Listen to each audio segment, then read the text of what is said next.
Review, Jamaica Premier League players. We can't forget the sponsors, of course, Daniel. Not at all. It is a day I think of a lot of expectancy. Everything that we've seen here so far leads to us to believe that we're going to be in store for much more goals, much more action, and a lot of great football. Again, I keep on forgetting my manners. My name, Leger Williams. I'm joined by Daniel Bent. Of course, it's a pleasure to always be with you, Daniel. And first of all, I have to ask you your opinion. How are you feeling after those first legs? We talk about a Waterhouse Cavalier. It is a match made in heaven. Always cross-on derby between two Kingston teams. They have been at it for many years. And then the Portmore derby, Racing Portmore United, is always one that you can say that persons can always look forward to. I'm thinking Portmore United will be disappointed having led 3-0. Racing coming back to win, to draw 3-3. And even Waterhouse will be feel hard done based on the fact that they would have drawn as well the Cavalier 2-2. So how do you feel going into these second legs now, seeing that both teams would have relinquished heavy or large leads? Do you think that now plays into the psyche of the other teams, and do you think the momentum has shifted in both of the ties? Yes, I think there's an opportunity for another upset. I think Cavalier having come back from 2 goals down to draw 2-2, and Racing coming from 3 goals down to draw 3-3. They are in the ascendancy to even go on to win this tie. And that's very interesting. I'm not quite sure I agree with you 100% because I do think that the quality and the shift, and it's a new day. The second legs are a new day, and it's not often when you look through the history of both of these fixtures that we see this many goals. Yeah. The goals may have come from unusual places at times, but for most part, especially in that Portmore Racing game, you saw Ronaldo Robinson coming to the fore, Mikael Ellis coming to the fore, but for the Cavalier game, it was a new star that came to the fore in terms of Kimberly Scott. How good is he, as action is looking to come right to us at this point? How good is he, Kimberly Scott, and what have you made of his impact at such a young age? Kimberly is a raw talent, a diamond in the rough. I've been tracking his progress from Vauxhall High School all the way to Excelsior when he won the Money Cup this year, along with his partner in crime, his captain, Williams. Kimberly has so many facets to his game that is very impressive. Speed, his technical ability, his ability to be so short, be able to jump so high, to head. So he has a heart. He's very hungry, and I think if he's remain consistent, he starts today again, based on his performance that would have gone on Sunday's game. I think there is more that we can expect from him. And I wouldn't be surprised if he gets on the score sheet or provides an assist within the game. And at this age level, the senior level, we've seen what he can do at youth level. Of course, a former, I want to say urban area leading goal scorer. He was in the Manning Cup leading goal scorer. Then went on the season after winning the Manning Cup. And we see the youth shining once more for Cavalier, but it hasn't all been positive for them. Jamar Gordon was in goal for that first game, 16 years of age, also from Excelsior High School. He was susceptible, I think, for a couple mistakes in that game, but in the second half especially, he was fantastic. And the overall product and the DNA of what Cavalier has been doing over the years, where they continue to blood young talent, as long as you're good enough, you will play. 15, 16, 14, doesn't matter. You will play. And I think that overall brand that Cavalier has brought to the league, led by the technical director, Rudolph Speed, it has paid dividends over the years. As you have seen, a lot of young players would have passed through Cavalier and went on to higher heights. But on the flip side, looking at Waterhouse, they too have a lot of quality. 2-time champions, they know that there's quality.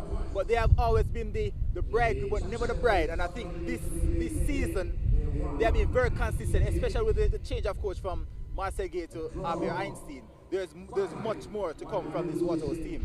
And when you think about, especially from a Waterhouse perspective, you're much closer to the Waterhouse side of things. As you mentioned, they're usually the bridesmaid. 5 times more than any other team, they have come second in the Jamaica Premier League. What do they need to do tonight or this evening to get the better of this Cavalier team? In a regular season, they would have scored 18 times in the first half. Scoring twice in the first leg of the quarterfinal would have made it 20 times. Waterhouse would have scored in the first half. Second half, they would have scored 22 times. That equates to 40 goals overall throughout the season. So yes, they can start well, but they can also finish well. Cavalier, on the other hand, would have scored 15 goals in the first half and 30 goals in the second half. So they are a finisher team. So for Waterhouse to get a claim all 3 points and move on to the semi-finals, a hurdle goal and maintaining it, because we would have seen in the second half that poor game management in the second half would have cost them that 2-0 lead for this leg. Yeah, and that's a very good point. Yeah. I have seen a lot of improvement from a Waterhouse perspective ever since their head coach Javier Einstein came into play, and we're going to speak to him very soon, as a matter of fact. Javier Einstein, I think he has come in, he has stabilized this Waterhouse team, and we see the clean sheets that they've had, the points they've accrued, and he's going to come into frame very shortly, and we're going to have some questions. I know you have a lot of questions for him as well, in particular. And quickly before he comes into frame, this coach, Javier Einstein, do you think he can lead Waterhouse to a title? That's the first question I have to ask. He's a hard taskmaster. So he has brought a freshness of discipline within the team, within the squad. And I think based on that, he has propelled the team to be a very structured team, a very organized team, and I think he has the magic wand to make Waterhouse win. Well, our analyst here says yes, you have all the magic, coach. What magic are you planning to produce tonight to give your team, the Waterhouse team, an advantage over Cavalier? Okay, good evening for everybody first. We're trying to give happiness to our fans, to give a good match for everybody that is here on the National Stadium watching the match. And today the changes to trying to be a little more offensive with Javan Bryan from the start, and it's a good news or a good notice for us. They come back to Colorado Murray today for the bench, but is little by little coming back. And maybe we changed the formation. The last match we play 5-3-2. Today more likely is a 3-4-3, and we try to get the semi-final. It's not a secret. It's our objective for today to win the match, and it's the same for Cavaliers. Both teams are trying to do the same, but with different styles of play. And Coach, one thing that has been a mainstay in your how you coach, you always have an halftime change. Would you say that in the first leg on Sunday, did it affect the overall outcome of the game based on from your perspective? But the changes always I do similar changes on the halftime. I know that is the opinion of the people. But we're trying to change the one number 6 and two number 8 for two number 6, and one number 10 was an offensive change with Mario Sims. If Mario with his shot of mid-distance score, we are talking about another thing. But okay, we got a tie, and okay, maybe wasn't good or not. But the problem in the last part of the first half, between the lines, was solved. Okay, but maybe wasn't our best night on the back. But with these 3 center backs, we are here on the playoff because they play so good all the season. I agree with you, coach, and all the best tonight. We'll be speaking to you after the game as well. Okay, thank you. All right, coach, no problem. Yeah, that was head coach Javier Einstein of Waterhouse. Before we speak to the Cavalier side of things, what did you make of his comments tactically, of course? He has to go for it, because I mean in the game we would have seen that Cavalier would have moved from a 4-2-3-1 to a 3-4-3, and I didn't think Waterhouse adjusted quite well to that. Now we are joined by the man himself, an assistant coach, David Layla. Mr. Layla, happy to see you. How are you? Happy to be here. Okay. All right. Speak to us about the momentum coming into this game. Waterhouse would have taken the early lead, but you would have came back 2-2. Would you say that momentum is with Cavalier to win? Some would say that, but I'll just leave it down to we adjusting the system. And so going into this game, yes, to some extent, we believe that we have a particular momentum if we keep it, or we're supposed to keep it. And from a defensive standpoint, the pairing of Giovanni Leng and Akil Henry. Yes, you would have lost Richard King, but how would you say assess the overall performance of those two centre-back pairings throughout the league? They're work in progress, and a lot of room for improvement, and we're working on them. They're getting better, and they'll only get better. And Coach, Daniel would have asked about the tactical side of things. I want to ask you about the psychological side of things. Cavalier is a winning institution. Back-to-back titles, but you're a very young team. A leader, I've heard you speak before about Gio Leng and his impact on the defense and all of his aspirations. You could say he was at fault for a couple of the chances conceded. What is his mindset like coming into a game like this? Well, Giovanni Leng know what time it is, and so I guess today he just have to turn up big for himself, the team, and the youngsters that he's leading. Because of course, you know, youngsters, once they look to the mature players all the time, and so you can't mature player making a lot of mistakes. But Giovanni know what time it is. I agree with you, Coach, and you certainly look like you know what time it is as well, Coach. All the best today. Thank you. All right, Coach. All the best. All the best, Coach. So, the stage is set, practically, Jay. Waterhouse, Cavalier, it is a battle for ages.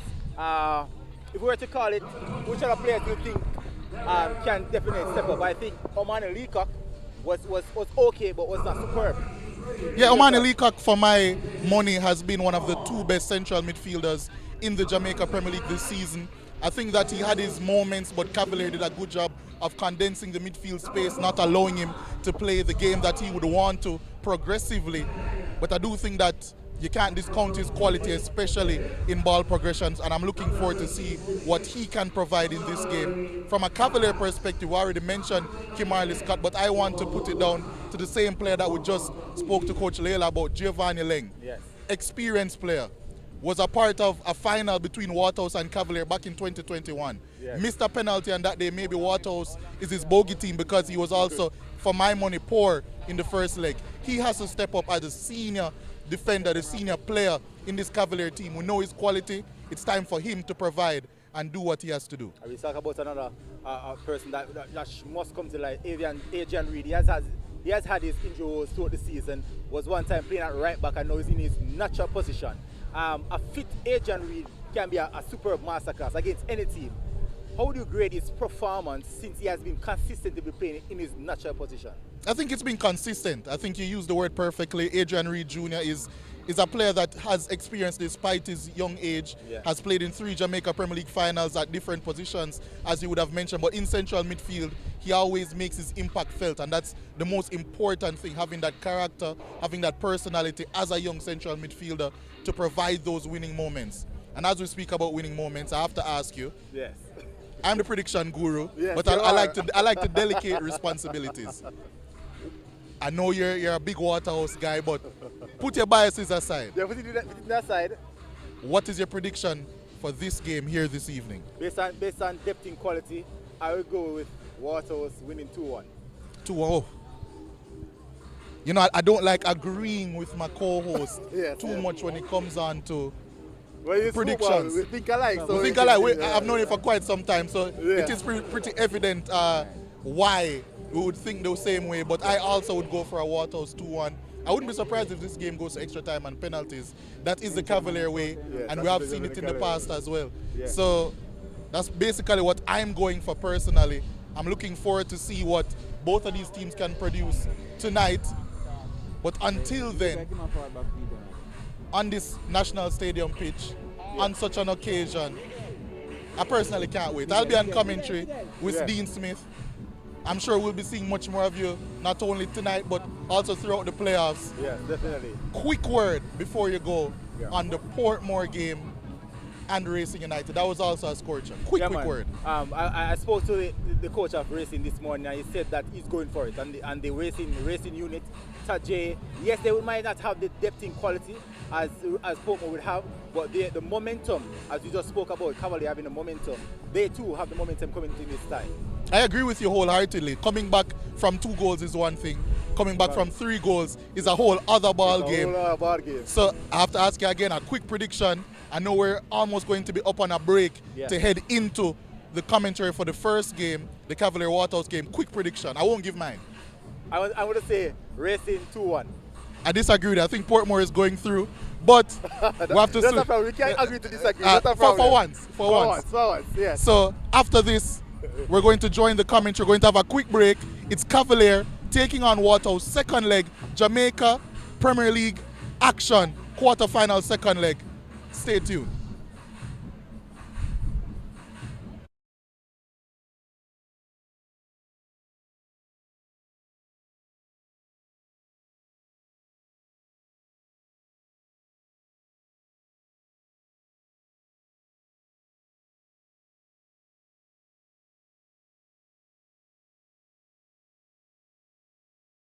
From me yai there me knee, Mummy used to always remind me of those good old Jamaican proverbs to keep me wise. Proverbs like, what goat do, kid follow.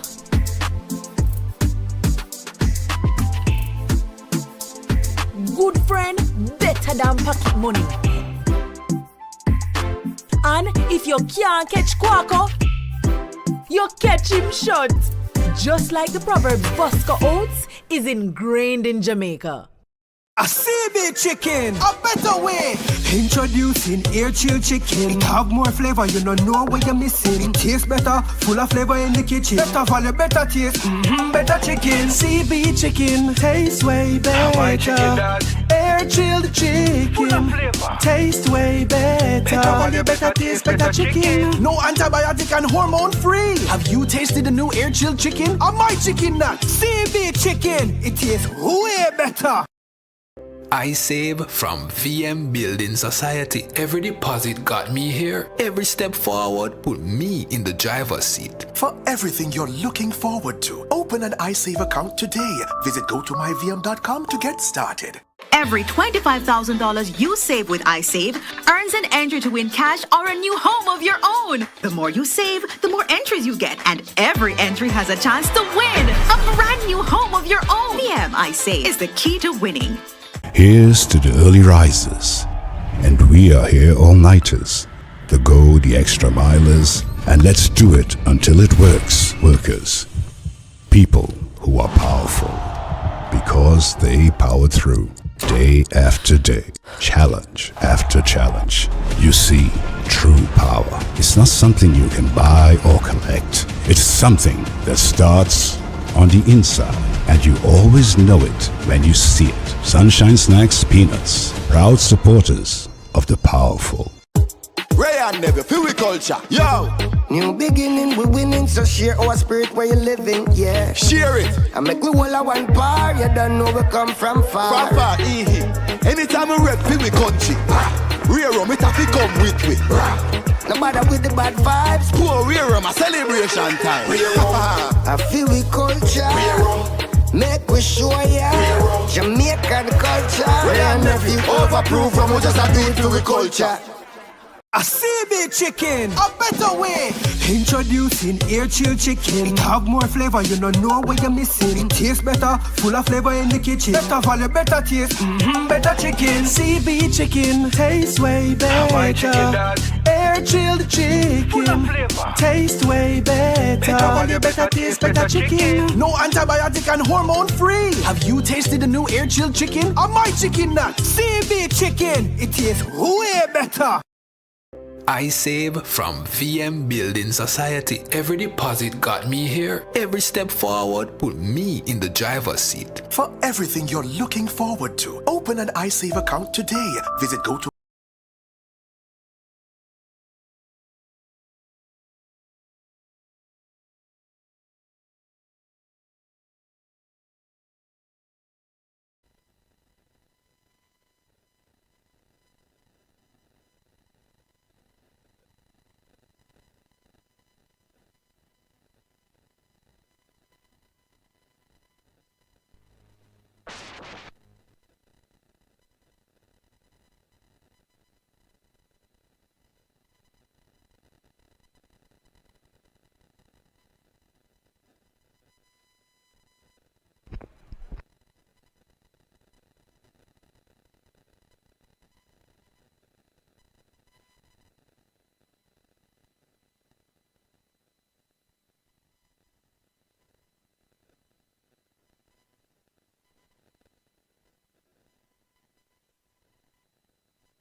What a wonderful scene here at the National Stadium for JPL quarterfinal action.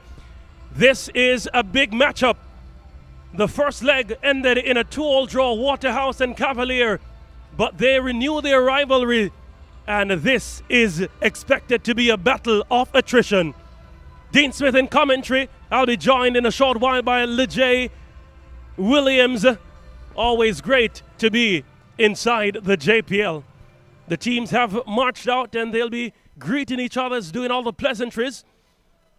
Of course, coverage brought to you courtesy of the Jamaica Premier League and our many sponsors. So happy to have them with us.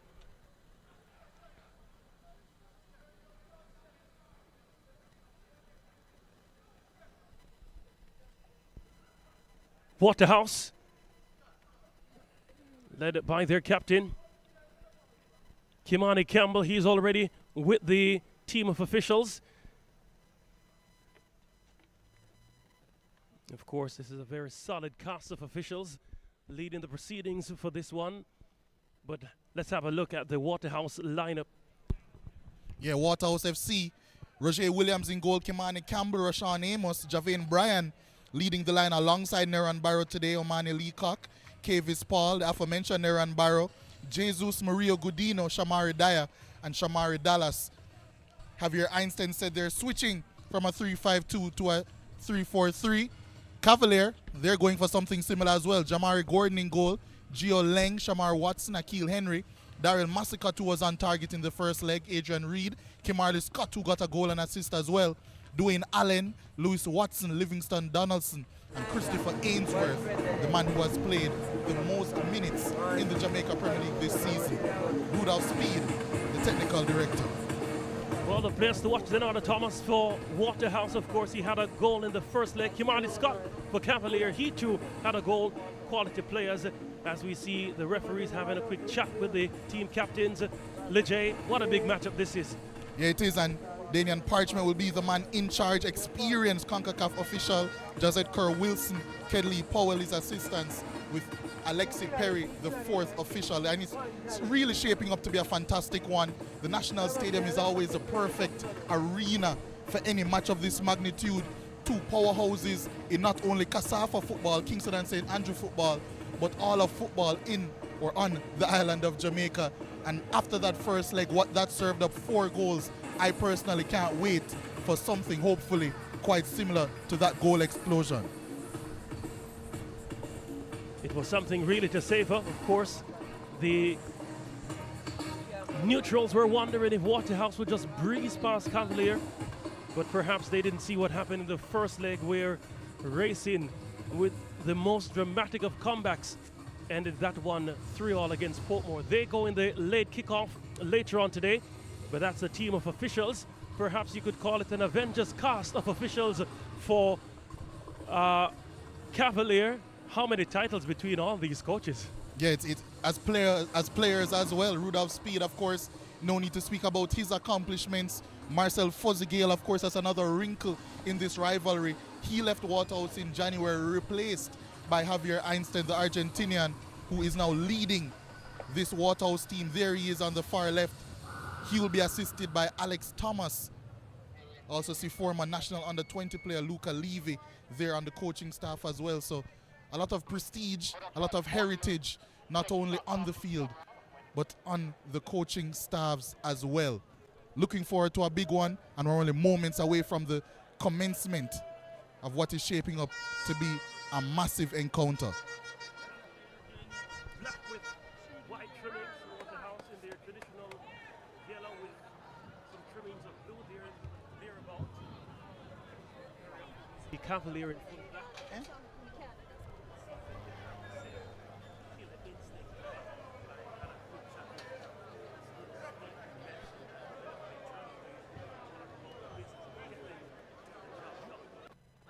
Only moments of kickoff. JPL quarterfinal action leg 2 for your viewing pleasure.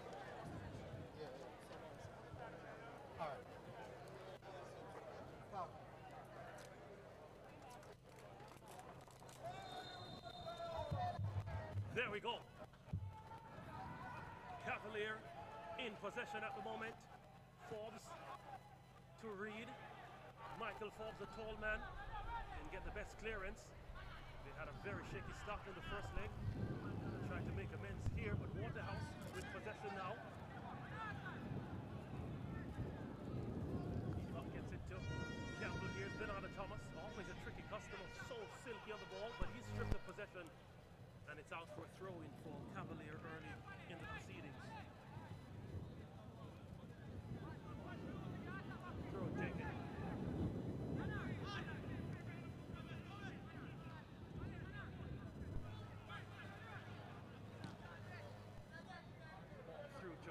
Javane Bryant finds Denardo Thomas. Has Michael Forbes accompanied. Denardo Thomas tried to tiptoe into the 18-yard box. Wins a corner kick for Waterhouse, the first of the encounter. Waterhouse trying to get one of those lightning starts, very similar to what they would have gotten in that first leg. Denardo Thomas played a key part in proceedings then as well, getting an assist in Aaron Barrow. Can he provide another assist with his in-swinging corner from his right boot? Here's a corner kick. Headed away at the back post by Cavalier. Waterhouse still trying to regain possession, but now through Dwayne Allen, Cavalier tries to push forward. Ball sent wide. Kimani Scott. He sends it forward. Daryl Massicott is offside. And that's the danger Cavalier always pose year after year. Tournament after tournament, league after league. So explosive on the transition, and Godino I think was a little bit misguided, especially in those transitional moments. As a defensive player, your option is always to delay. In the end, he opted, I would say, to engage.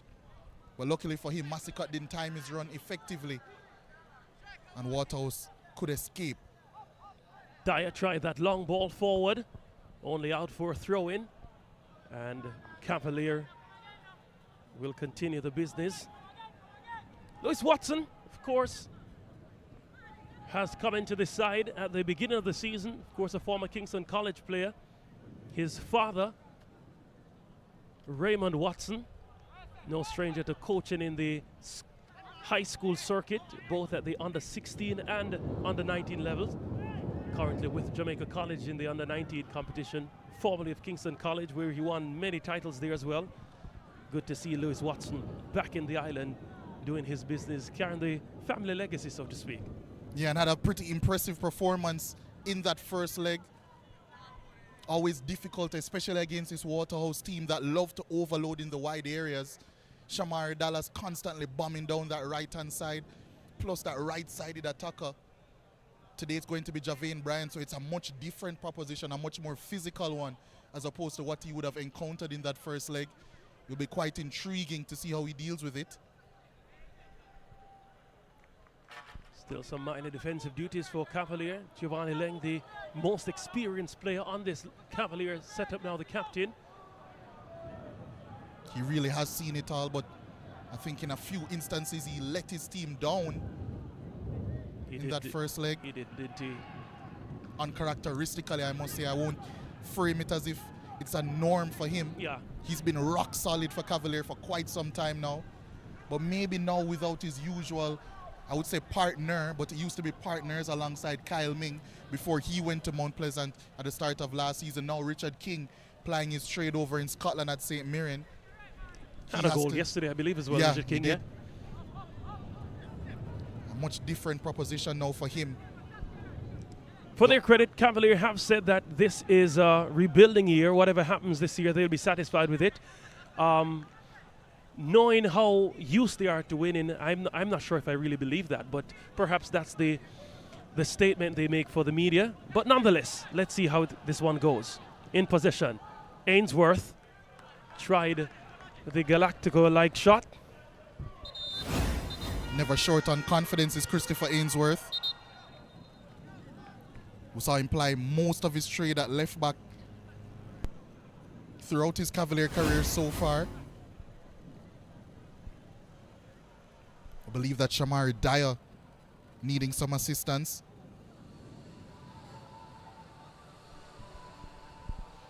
The early proceedings in this one is going to be so important. We have already seen what momentum or a lack thereof can cause for either team. Waterhouse, I'm glad that their head coach Javier Einstein is so transparent with what he does tactically, because it is something I did notice in that first half. Going into the second, when they lost control, it was because firstly they couldn't maintain possession well enough, but there just wasn't enough movement between the lines, so those passes just weren't being fired through with the consistency that we're used to seeing from Waterhouse, and I think that's what led to them losing control, because they couldn't retain possession well enough.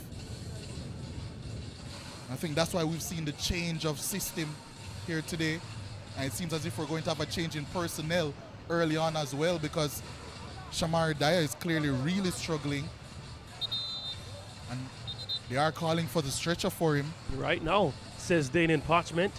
And Dwayne Berger, the Jamaica Youth International, is ready, stripped and gearing to go, but this would be a very, very big loss for this Waterhouse team, Dean. From experience as well, and the quality, of course. Berger is quality, but we're talking about experience at this level. Of course, Dyer playing many seasons in the playoff stage of the competition with Arnett before Waterhouse, so it's a big loss so early in the encounter. Yes, and with Harbourview as well, so he has title experience also. And Dwayne Berger coming on, I think, would also prompt a change slightly, not necessarily in the system, but how it's interpreted. Shamari Dallas, I assume, would be the one to go back into a centre-back position in that back three. It also could be Kimani Campbell. So I think maybe on the wider areas, Berger a much more attacking option. Waterhouse, maybe we're going for a little bit more balance, a little bit more defensive solidity. It's going to be quite intriguing to see how that changes proceedings, especially from a defensive standpoint. Yeah, hate to see a player exit so early. Of course, we wish him the very best. Hope it's something that he can recover from quickly. Should Waterhouse qualify to the next round, of course, the semi-final set to begin on Sunday, and the team waiting for whoever wins this quarter-final leg is Montego Bay United. They finished second in the regular season. So confirmation of the substitute, Berger coming on for Shamari Dyer. Another player down for Waterhouse. Yellow card sent to Christopher Ainsworth. It was Berger immediately getting an introduction into proceedings, let's say. What a baptism of fire.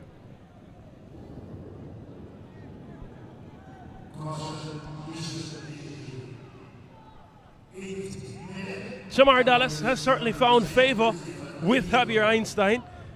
Einstein, I'm sure he wouldn't mind Einstein, but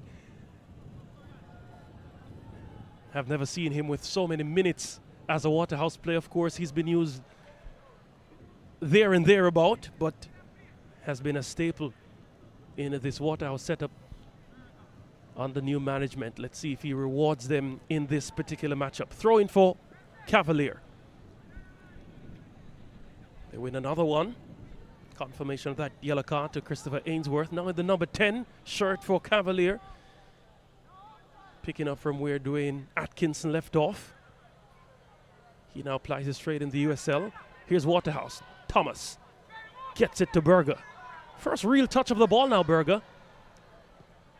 Goes direct to Javane Bryan. His first touch wasn't perfect, but it's still alive. That was Naren Barr, actually. Javane Bryan tried to help him out after his first touch let him down. Throw in for Cavalier. And with those two, I would say, twin towers up front, it is a much different proposition, as mentioned previously, as opposed to what Waterhouse would have done in that first leg. Another tough challenge coming in. Berger actually undercut Dwayne Allen. He said a baptism of fire. I think he's immediately into the wars, Dwayne Berger. He's back up. Dwayne Allen still taking his time. He'll be fine. Happy to know that there's no more forced substitutions in this encounter. They resume immediately. Here's Watson. Perhaps winning a corner there. Yes, it is a corner. The first for Cavalier, that in the 11th minute of the encounter. They've always been having good fortunes from the dead ball. Cavalier, of course, the final match in the regular season had 2 goals courtesy of the dead ball. Adrian Reed, one of the scorers on that occasion. Now he's provider. Certainly capable as well. As the lights flick on here at the National Stadium in Kingston. Sent in the area. Over everyone at the back post. Here's Leng. Sends it back in the area. Ainsworth can't get it across. It's a throw-in. Competitive and pretty even start to proceedings. I believe Cavalier prepping a long throw here courtesy of Adrian Reed Jr. Here's that throw-in. Still some argy-bargy in the box. Waterhouse finally get it away, but to a Cavalier player. Here's Tallman send it into the area.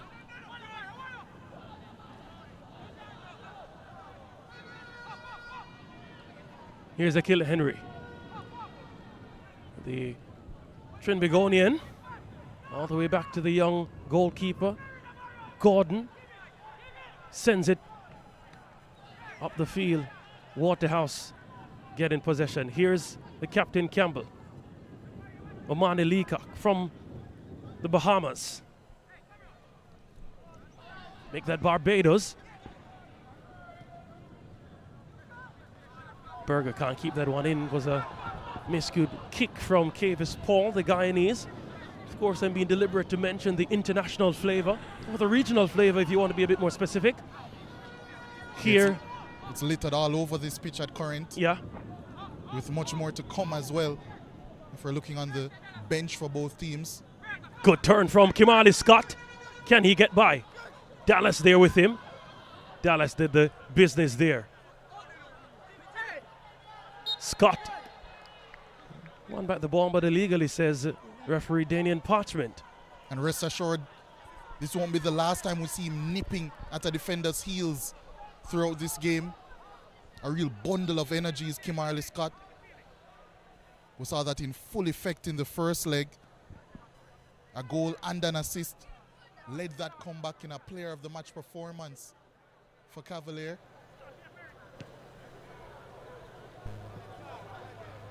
And in Parchment not happy with the 2 balls on the pitch. Gets one off. Yeah, Kimali Scott. We saw it from last season in the Manning Cup, and of course, the season just concluded. He was able to guide his team to a trophy. Here's Massicott. Won that one legally. The Antiguan sent it straight to the goalkeeper, Roger Williams, a man formerly of Veer, formerly of Arnett as well, and now with Waterhouse. Denardo Thomas.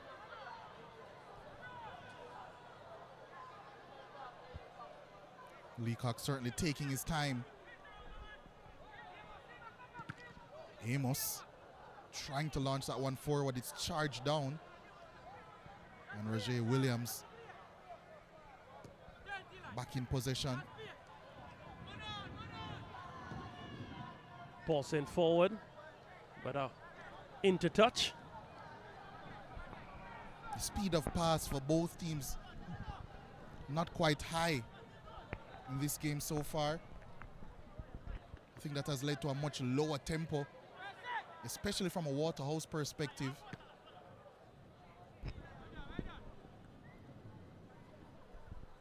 Of course, Cavalier much more comfortable playing at a tempo like this. They do like to, I don't want to say drag games down to a lull, but that is certainly the tempo they prefer to play at. And that's the tempo, in all fairness, that has won them titles, the past 2 Jamaica Premier League titles, as a matter of fact. And for those who perhaps are wondering about this Cavalier team, not that they lack speed, that's why they want to play it at a lull. They definitely have speed up top, have always had speed up top. That's just part of the DNA of the team. And bringing it to the lull, as you mentioned, certainly aids in the transitional game that they have really mastered. Here's some action that they need to defend. Miscommunication again between Leng and Gordon. They haven't had the cell phone numbers really dialed in. Yeah, from the first leg, I think Jamar Gordon has been a little bit indecisive when advancing off his line. Good interception that from Shamar Watson. Kept it alive. Massicott couldn't get the header on that. Roger Williams, comfortable on the ball, is the goalkeeper for Waterhouse. But sometimes a little bit complacent as well. Can put his team into some problems. Can't have it all, can we? Yeah. Does seem to be all about business so far today, though. As Lee Cup drive through the middle. Barrow gets it to Donata Thomas. Has Kimani Campbell for company. Uses him now. Good challenge that. And the ball sent out by Livingston Donaldson. Former Garvey-Massey player is Donaldson. That's in the local rural area high school top flight, the Da Costa Cup.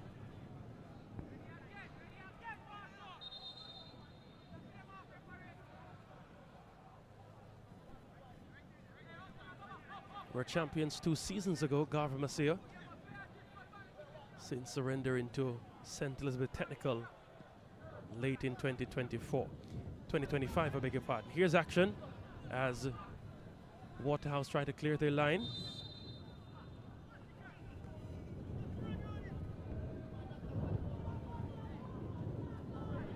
Blessed with early goals in both matches in the first leg of the quarterfinals. I'm wondering if there will be a late flurry.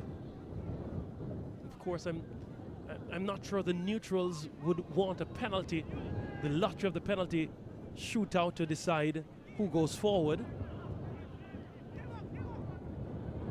Lots of minutes left to decide. Here they come, Waterhouse. Bundled over by Adrian Reed. There was a driving run coming in from Jesus Murillo Gudino, the man from Panama.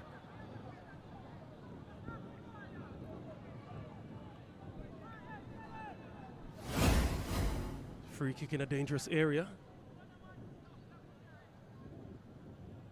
And Waterhouse are blessed with quite a few good set piece takers. 3 of them assembling. Yeah, including the captain of the team, Kimani Campbell. Based on the positioning, Kimani Campbell seems to be the one who will take it, or could it be Donata Thomas? Minute number 19 in this encounter.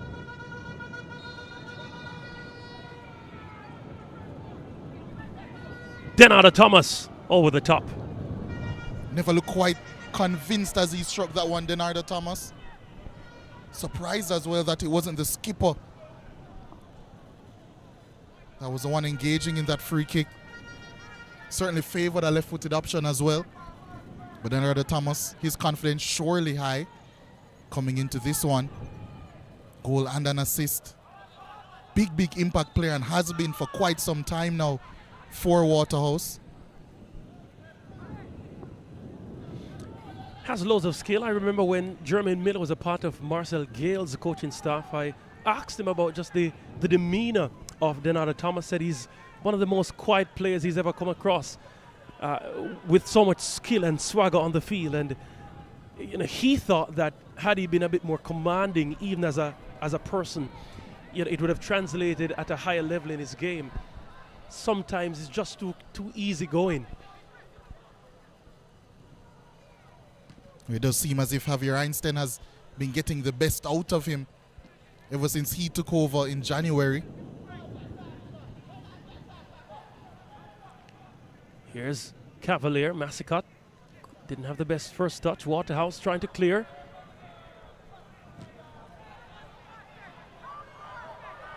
They do win a throw in courtesy of the ball being blasted on Daryl Massicott's body.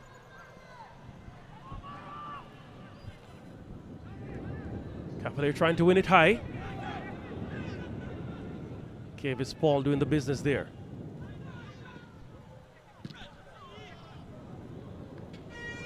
Nervous moment. Yeah. Had to be alert to that one.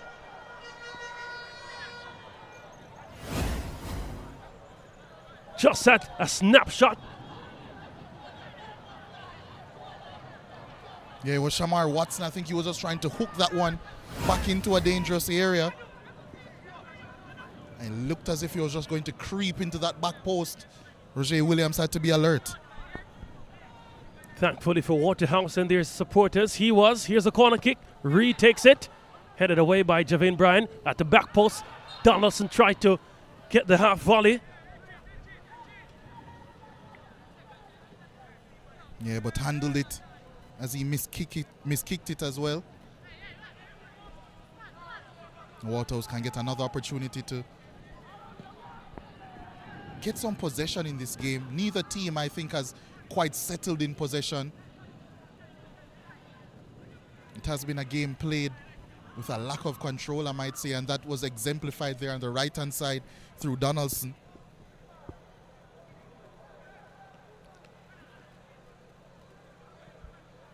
The best Jamaican term I can use to describe the game, it's a bit pitchy-patchy.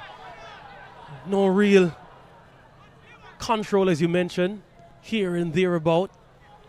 But Waterhouse, they're trying to settle in possession here. Haven't seen them do this in the 20 minutes prior. Here's Dallas. Gets it forward. Javin Bryan on the hunt. Giovanni Lang gets there before him. No nonsense in putting that one into touch.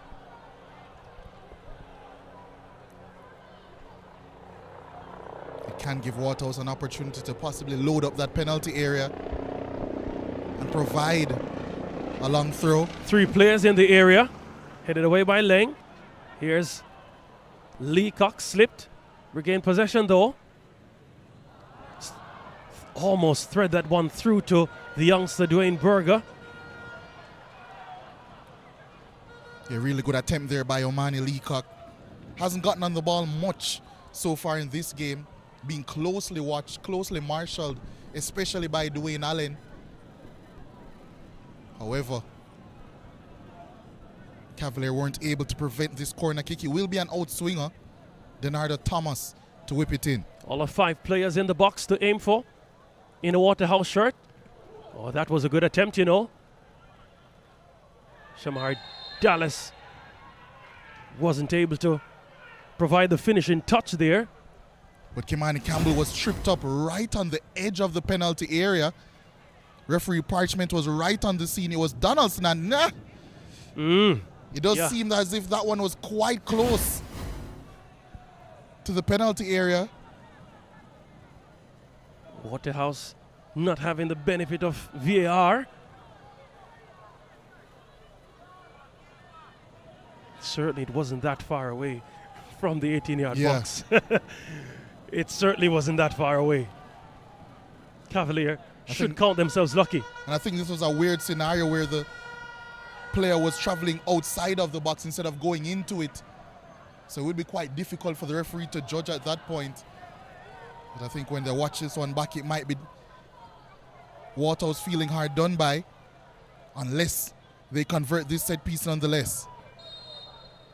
Denardo Thomas in an Olympico-like position. And that one was far from any real quality. Yeah, it was Neran Barrow. Pretty obvious set piece routine coming up there.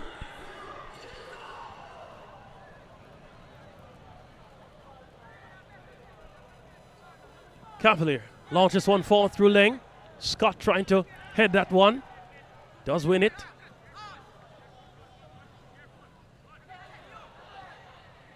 Playing a bit of football, volleyball at the moment. Here's a shot. No real control from the experienced Dwayne Allen. Always such a worker in that central midfield area for Cavalier. Always latching on as well to those loose balls, picking up right areas of space, which he did here very well. But as I said, no control in his effort.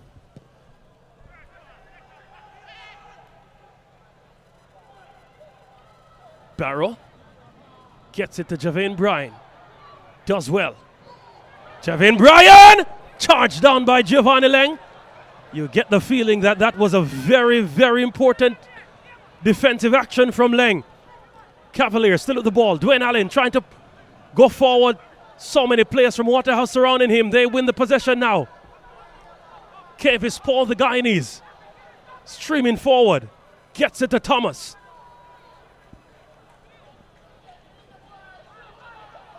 Back to Denata Thomas. Tried the 1-2, but wasn't the quickest to respond.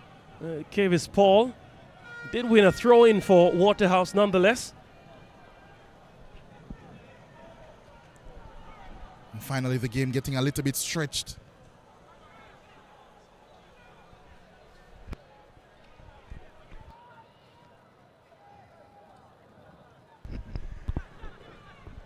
Adrian Reed send this one forward to Massicott. Certainly not the ear of his body. He wanted that one to land.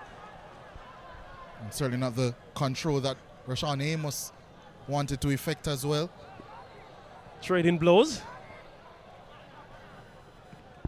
Reed lobs this one forward. Massicott still trying to get there.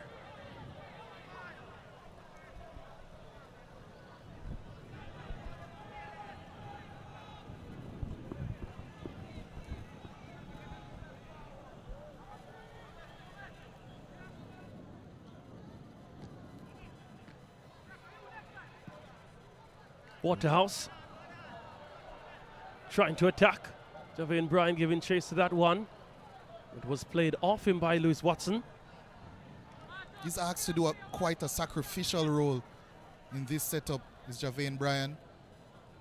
Not playing through the center as he's so accustomed to doing. Operating much more from a wider right area. Much more of a link player. Tries to flick that one on Dwayne Allen, but unable to connect with a teammate, or the ball for that matter. Creeping up to half an hour in the encounter. Haven't really seen much in the way of goal mouth action. No team exerting any real measure of dominance either. But that can change in a moment, in a flash really. Cavalier, they have possession. Throw taken by Watson to the captain Leng. Shamar Watson back to Akil Henry, 19-year-old from the Twin Island Republic.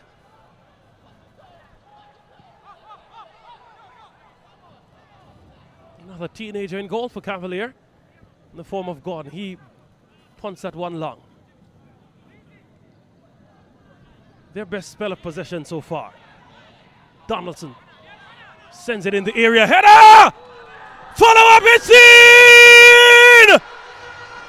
Knock, knock! Who is there? What a moment for Cavalier in the quarterfinal second round. And Adrian Reed, always there, always showing his quality. And it's a big moment for them just at the stroke of half an hour. Yeah, and we have been speaking in this game about Dwayne Allen and his ability to ghost into those right spaces, spaces that no one sees. He invades, and not only did he invade the space, he was also first to react from his own shot that was saved by Roger Williams fantastically as well. And Cavalier, after being 2 goals down in the tie, are now 3-2 up. They've effected the comeback, Dean. They have. They really have. In the grand scheme of things, 3 unanswered goals as well.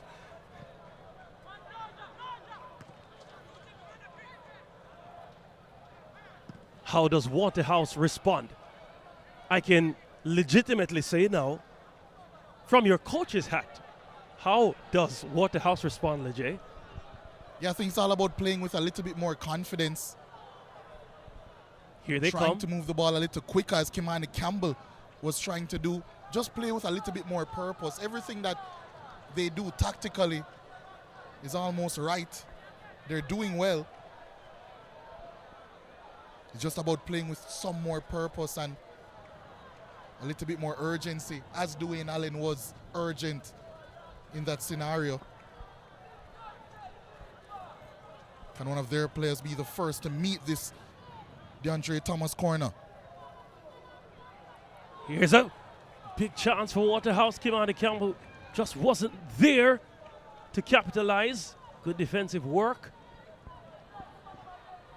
From a Cavalier perspective, they win another throw-in, or a throw-in, to be a bit more specific. Dallas sends it in the area. Massicott trying to bring it away. Gets it to Kimali Scott. Can he beat his man? Kimali Scott, the little dynamo. Amos showing his quality. Gives it away though. Still alive for Cavalier. Trying to twist and turn. Here's Massicott. Has Donaldson for company. Opted for a central pass. That was cut out. Here's Brian. Leacock to Berger. Berger back to Leacock. Finally getting some space in the middle of the park now, Leacock.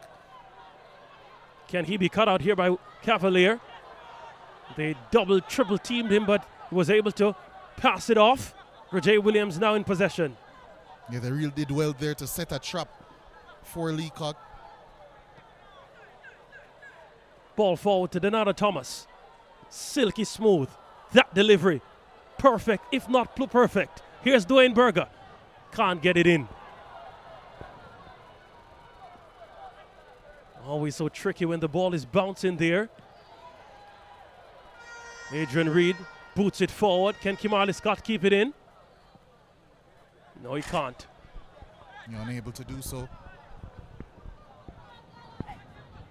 Of course, spectators coming in all the while here at the National Stadium, the office, as it has been called, a la 1997-1998.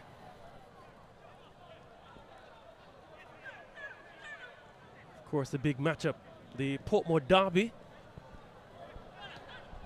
I see a wry smile on the face of John Stewart.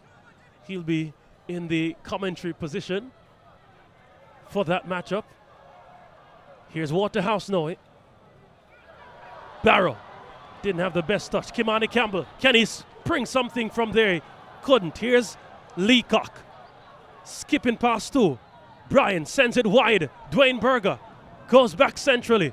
Godino to the captain, Campbell. He drives forward. Can he release a shot? He does. But Akil Henry still stung by that one. He's actually holding his back, you know. He'll need some treatment. He pulls up his shirt. That's the ferocity of that shot. It's given away. Here's Barrow. And Giovanni Leng being captain savior on that occasion. Still action for Waterhouse. Unrelenting. Berger. Can he cook something on this flank?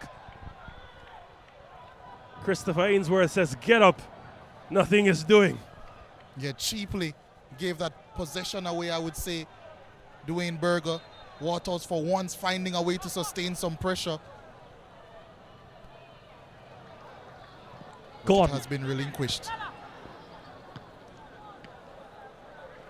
Leacock being hounded by Dwayne Allen, the goal scorer. Here's Donato Thomas. Has such an exquisite range of passing. The control wasn't commensurate. Leacock unable to keep that one in.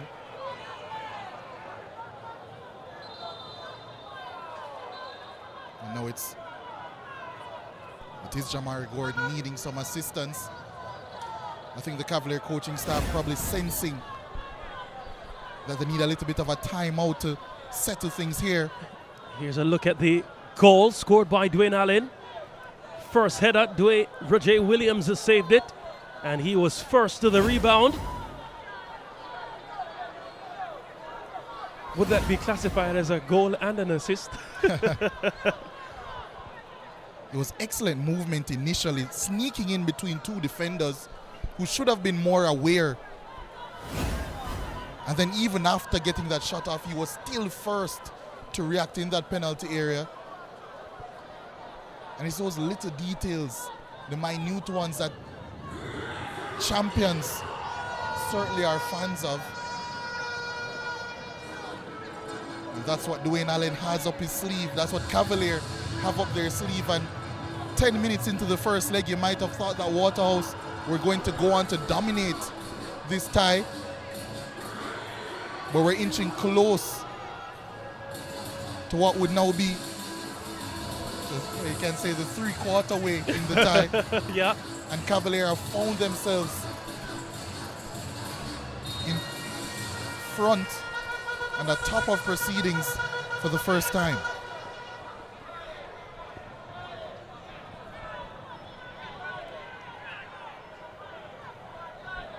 You know, as you mentioned, the tactical timeout, such a routine from the goalkeepers. I really hope that FIFA doesn't, or IFAB doesn't get involved in that part of the game, because I can't say I hate it, you know, I really can't say, but I see where all four coaches from the Cavalier staff were giving instructions to the two forward players, Massicott and Kimali Scott, so perhaps they want a bit more dynamism in their movement up top.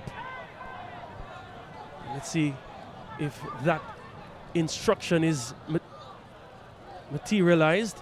Here's Waterhouse in possession. Leacock to the captain Campbell. Here's Donato Thomas. Kavis Paul, the young Guyanese. Roger Williams, a coach on the midst of the field. I remember when I just started in this industry, Lejay, I saw him at a match that I think you were an analyst for. It was, I think, Campion versus Kingston Technical. And he coached Kingston Technical right through the match, and he wasn't an official coach. He was a former coach who was just hanging around, and he was so vocal. Not something that I think can be understated, the benefit of having somebody like that on your team. Someone who's knowledgeable of the game, very vocal, can command players around. We have heard the special one say how significant it was to have real leaders in the locker room, much less on the field. Here's Waterhouse. I wax lyrical about that. Action here.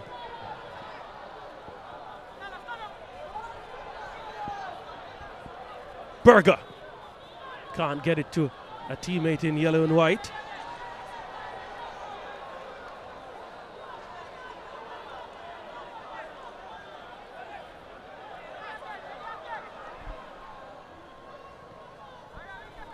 Want to give a quick update to all viewers watching the remaining Jamaica Premier League semi-final and final matches. You will need to either become a paid member of the official JPL YouTube channel or use the link in the description at jpl.streameai.com to stream the matches. All matches will continue to be broadcasted on Rush Sports 2 in the Caribbean. Here's the corner kick for Waterhouse. Berger.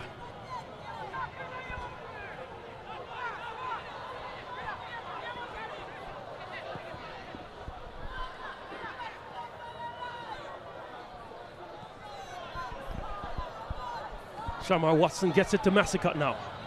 His ball forward to Kimali Scott, offside.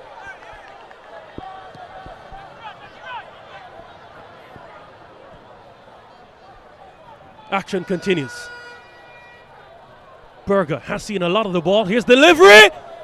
Naran Barrag got ahead to it, trying to keep it alive. Poor pass from Kimani Campbell. Certainly not what he wanted to do. Here's Amos. Can he mop up the damage? Gets it to Roger Williams. Waterhouse once more look to build another attack. Man from Panama, Godino, finding Kimani Campbell. Campbell to Leacock, back to Campbell. Godino, Thomas. They've combined well in the middle of the park. Stringing passes together. Here's Donata Thomas. Trying to use some guile. Nothing much resulting from it. Here's Kimani Campbell. Good defensive positioning though from the Cavalier players. Not giving him an inch to aim for in the box. Really man marking well in the box, Cavalier. Can they go on the fast break now? Ball to Ainsworth. He has pace. Gets by Berger. Gets it around. Here's Kimali Scott, hounded. Begging for the call. The referee ignored and now will dish the card. There was an impetuous tone to that tackle from Kimali Scott. As if he was saying, oh, you stripped me of possession, I'm going to show you. Of course, you can do that on a Sunday afternoon, but certainly not inside the National Stadium for JPL quarterfinal action. And he was punished immediately as well. Waterhouse trying to forge a way through this Cavalier team who have retreated significantly, I would say, since scoring their goal. The shape looking much more like a back five now as well, with Christopher Ainsworth joining that back line. Lewis Watson now a part of a back three firmly. It's making it much more difficult for Waterhouse to find spaces, particularly in behind. I think having a little bit more of those ball players like Mario Sims on the bench, maybe even a Jamon Lyle, to operate in front of the back line could be a way how Waterhouse could try and pick this lock. But having those three players just all across the back line without enough movement hasn't quite been the way for Waterhouse so far, and they need to find a way if they're going to get back into this tie. Just about 3 minutes left in normal time in the first half. Cavalier in possession here with Shamar Watson. Spread it lovely for Christopher Ainsworth. Took it down well. Already on a card is Christopher Ainsworth. Had a loose elbow on that occasion, and referee Daniel Parchment gave the call in favor of Dwayne Berger. What a moment he's had. Berger.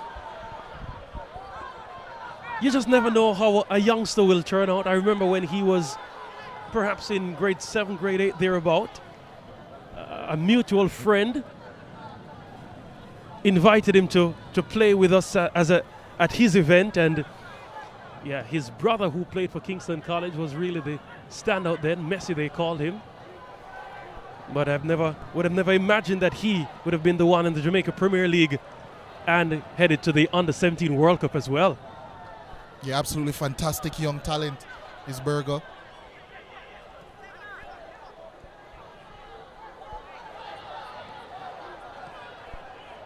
Tough matchup against Christopher Ainsworth down this right-hand side, however. And I have to say it's a battle that Ainsworth is winning at this current moment. Yeah.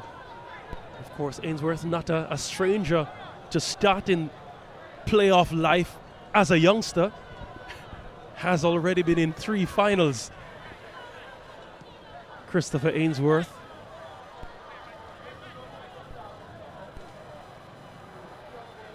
Here's Javane Bryan. He hasn't been in a final yet. He's a former Golden Boot winner, however, in the Jamaica Premier League. A couple of seasons ago, 18 goals to his name. Looking to regain that form and possibly score a highly important goal for Waterhouse in this tie. It will be a free kick, and Denardo Thomas to whip it in. Can they forge something with only a few seconds to go before the end of this first half? 6 players in the box to aim for. Berger now just outside the box in the D. Thomas with the delivery. Heads go up, headed away by Leng. Here's Berger. Stripped of possession by Donaldson. Leacock wins it back, goes to the byline, wins the corner kick for Waterhouse. Akil Henry there, unable to keep it in. A minimum 4 minutes to go at the end of this first half. Will be Denardo Thomas once more to take charge of this set piece. Another in-swinger. Thomas with the corner kick. Barrow was trying to get there, but it was headed away by Cavalier. Big header from Leng, who's stepping up in a big way in this first half. Has responded very well to his so-so performance in that first leg. That's a hallmark of very talented players. You know, I've not heard that term so-so in quite a while. Thank you, Leger. Here's a ball forward. Denardo Thomas with a lovely first touch.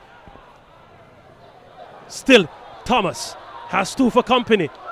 Gets it to Barrow. Barrow trying the snapshot. Was charged down. Still alive. Leacock on the ball. Kimali Scott, ubiquitous with him. Here's Campbell now, trying to make the delivery at the back post. Brian was arriving. Noise building in the grandstand. Waterhouse trying to turn up the fire.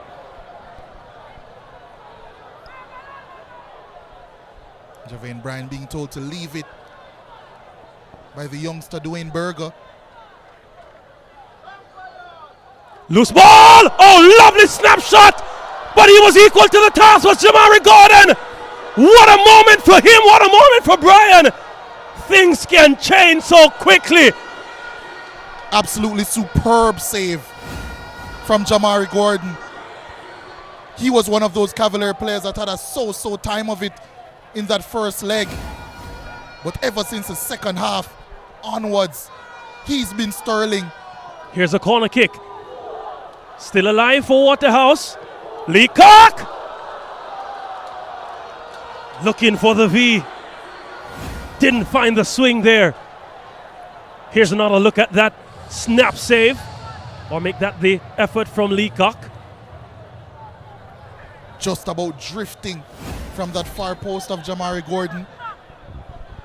And alongside Dwayne Allen, he's a big reason why this game is still favoring Cavalier and this tie is still favoring Cavalier.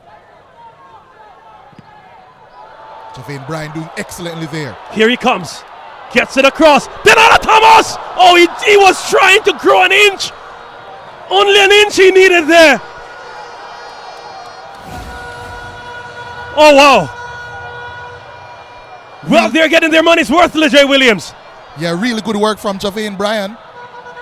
And Waterhouse still alive. Donaldson with the clearance for Cavalier finally. You really can't catch your breath, can you? And at this point, they're just holding on. Our Cavalier. Waterhouse really ramping up this pressure. And I'm sure Cavalier can't wait to hear referee's parchment halftime whistle. Here they come.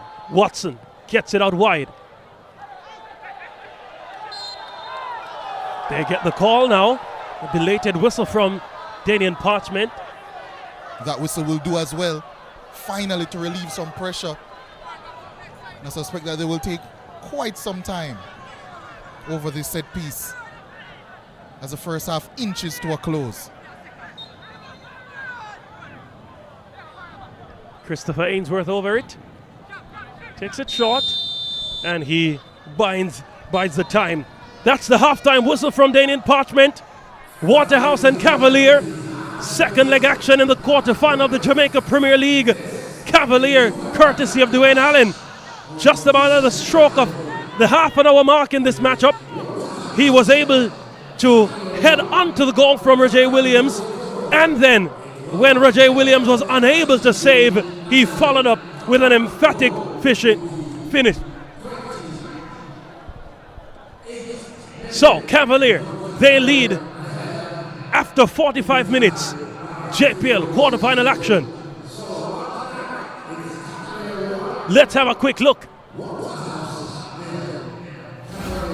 at the halftime highlights. Cavalier started sprightly. Kimali Scott played that one forward for Darrell Massacott, the Antiguan. he was offside.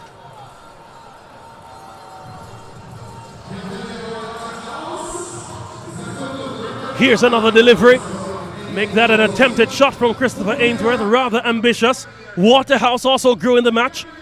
Here they came forward through Godina. Was fouled by Adrian Reed, the resulting free kick. Let's see another look at that foul there. Here's the resulting free kick. Denardo Thomas was a bit complacent around it, and that one was skied way over the top. This was a snapshot from Shamar Watson. Roger Williams had to be alert. He was alert. That was danger lurking. Action from Waterhouse. That shot went wide. And Cavalier, they count themselves lucky. That could have been a foul there. Here's a shot. Dwayne Allen. Well wide. More action. This ball sent in the area. Look at the run from Dwayne Allen. He got the header, got the rebound, bang on target. Number 13 doing the business for Cavalier, putting them a goal ahead.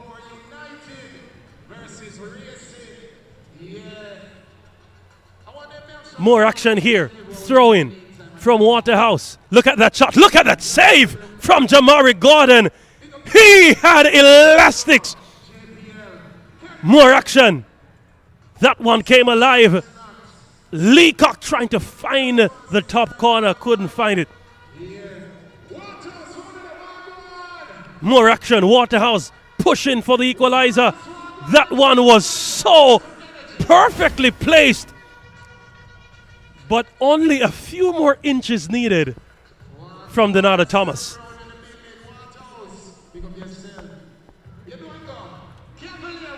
The Jamaica Premier League quarter-final action. Want to say a very special thanks to our sponsors. Tonight's broadcast is proudly brought to you by valued partners who continue to power the growth of Jamaican football. Want to say a very special thanks to Ray and Nephew, the official title partner of the Jamaica Premier League. Visit Jamaica, bringing the spirit of Jamaica to the world. CB Admiral, Sports Development Foundation, Fosca Oats, and Tankwell Metals. This matchup is brought to you courtesy of these our valued partners.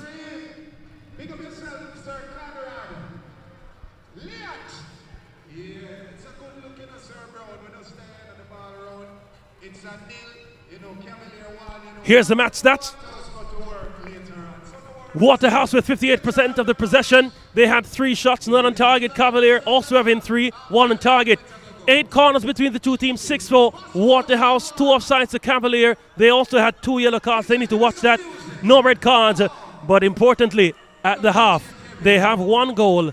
Waterhouse without any at the moment. They lead 3-2 on aggregate.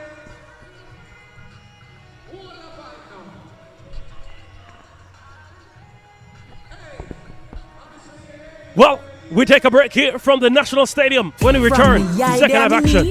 Mummy used to always remind me of those good old Jamaican proverbs to keep me wise. Proverbs like, what goat do, kid follow.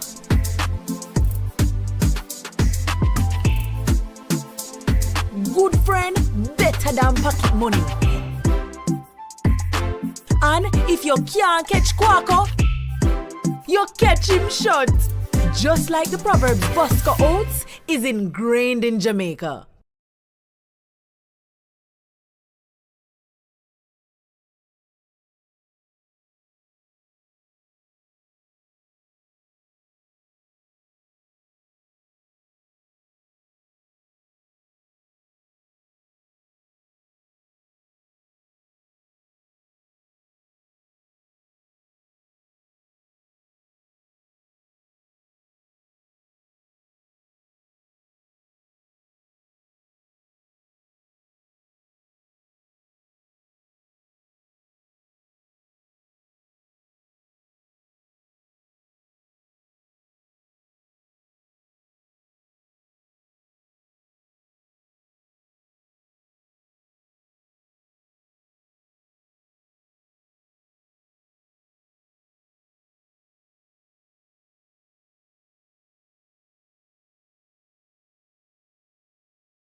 myvm.com to get started. Every $25,000 you save with iSave earns an entry to win cash or a new home of your own. The more you save, the more entries you get, and every entry has a chance to win a brand new home of your own. VM iSave is the key to winning. Here's to the early risers, and we are here all-nighters, the go the extra milers, and let's do it until it works, workers. People who are powerful because they powered through. Day after day, challenge after challenge. You see, true power is not something you can buy or collect. It's something that starts on the inside, and you always know it when you see it. Sunshine Snacks Peanuts, proud supporters of the powerful. Ray and Never, feel we culture, yo! New beginning, we winning, so share our spirit where you living, yeah. Share it! I make we all a one par, you don't know we come from far. From far, anytime we rep, feel we country. Rear rum, it have to come with me. No matter with the bad vibes. Poor rear rum, a celebration time. I feel we culture. Make we show ya Jamaican culture. Ray and Never, overproof from we just a do it feel we culture. A CB chicken, a better way.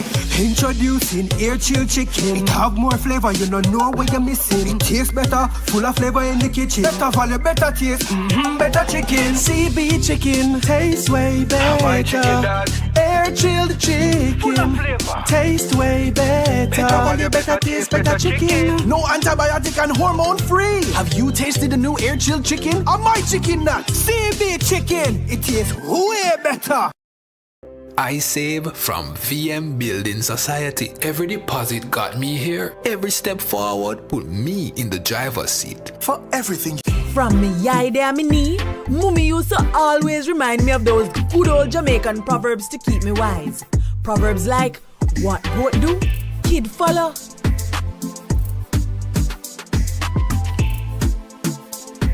Good friend, better than pocket money. And if you can't catch Quaco, you catch him short. Just like the proverbs Bosco Oats is ingrained in Jamaica. You're looking forward to. Open an iSave account today. Visit gotomyvm.com to get started.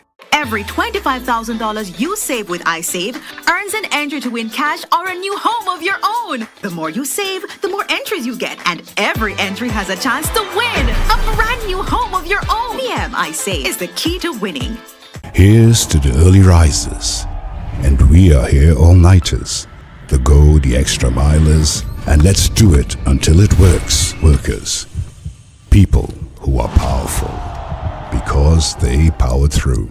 Day after day, challenge after challenge. You see, true power is not something you can buy or collect. It's something that starts on the inside, and you always know it when you see it. Sunshine Snacks Peanuts, proud supporters of the powerful.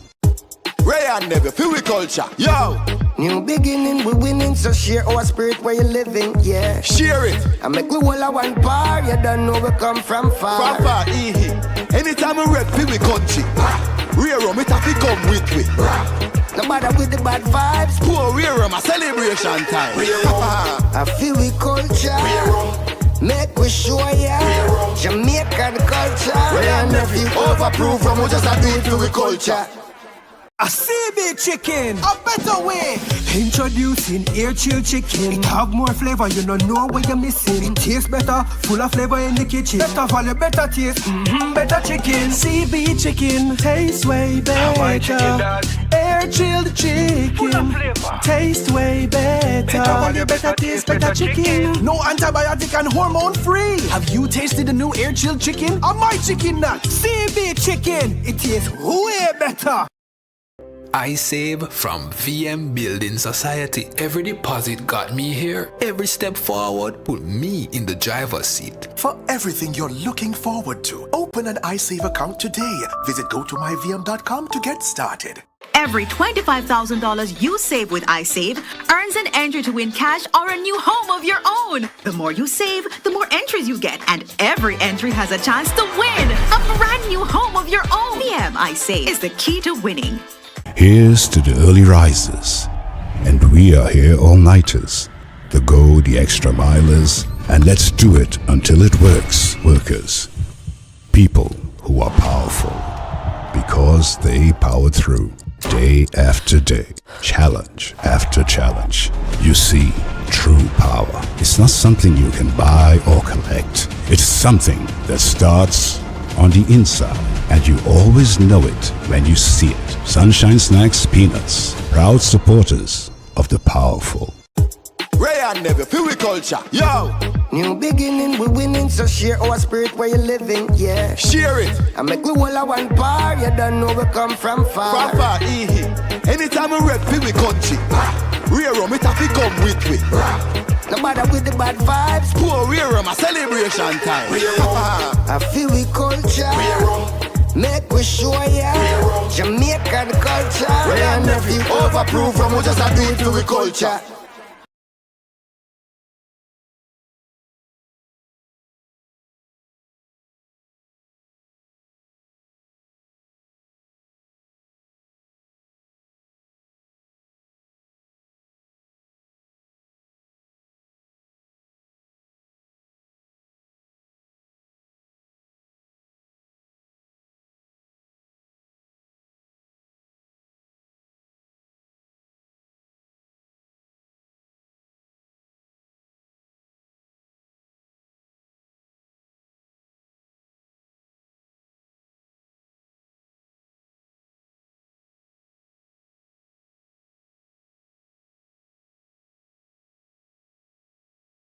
From me yide and me knee, Mummy used to always remind me of those good old Jamaican proverbs to keep me wise.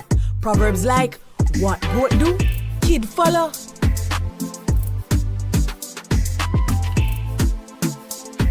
Good friend, better than pocket money. And if you can't catch Quaco, you catch him short. Just like the proverb Bosco Oats is ingrained in Jamaica.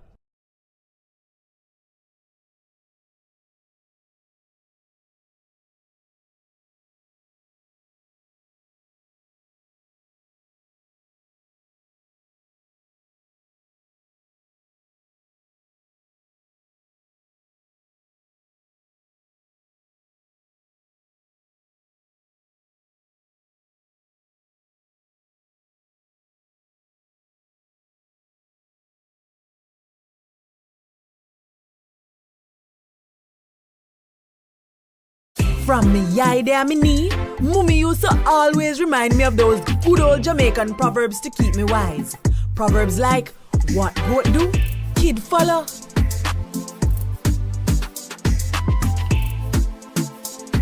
Good friend, better than pocket money. And if you can't catch Quaco, you catch him short. Just like the proverb Bosco Oats is ingrained in Jamaica. From me a CB chicken, a better way. Introducing air chill chicken. It have more flavor, you don't know what you're missing. It tastes better, full of flavor in the kitchen. Better value, better taste, better chicken. CB chicken, tastes way better.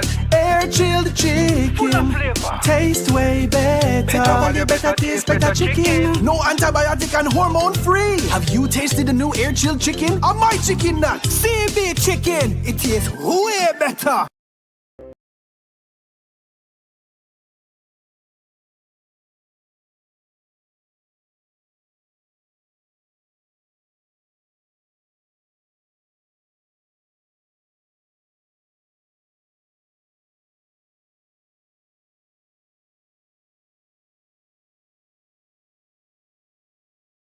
With Lejay Williams, your thoughts as we head into the second half? I think especially the conclusion of that first half was extremely exciting, and I always felt as if this game was simmering along and it really needed a goal to explode, and that's exactly what we got when Dwayne Allen got that go-ahead goal for Cavalier. Since then it's been Waterhouse trying to find creative ways, find ways to breach his Cavalier defense, which has become increasingly, I would say, I won't say laid back because they are still engaging, but their defensive line is so much deeper and they're just trying to now sustain this lead instead of add to it. And I do certainly think that it's going to be a tall order if they're going to do that throughout the rest of this game. It's all going to be for them. Can they get that second goal? And for Waterhouse, can they get that equalizer? A lot to look forward to from two very quality teams. Yeah, two quality teams. Let's see how the half progresses. Of course, still waiting on that kickoff. A few changes being made. Yeah. For Waterhouse, I believe it's a double substitution from the perspective of Dwayne Berger. Unfortunate for the young man. He's being replaced by Cardell Bemba. So an attacking change down that right wing back side for Cavalier. And we're also going to see Colorado Murray, who was out for the first leg due to a concussion. He has passed the protocol just in time to come into this game, and he will be replacing Gudino. So possibly a change in shape. Maybe we'll see Denardo Thomas now start to operate beside Leacock in that central midfield zone. So certainly attacking changes for Waterhouse. They're going for this one. They have to. There is no time for reconsiderations. They have to go all in. If you're joining us, wherever you're joining us from, thank you so much for connecting with us as we bring the action to you from the National Stadium. Playoff action, always so entertaining. Waterhouse getting ready with the kickoff.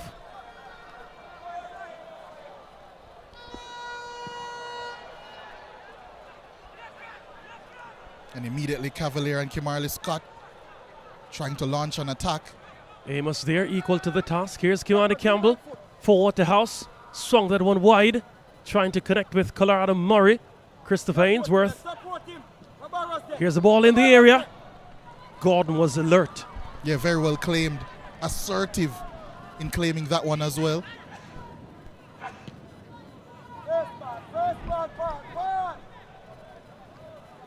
High one launched by Gordon, but it's cleared away by Kavis Paul, young man from Guyana.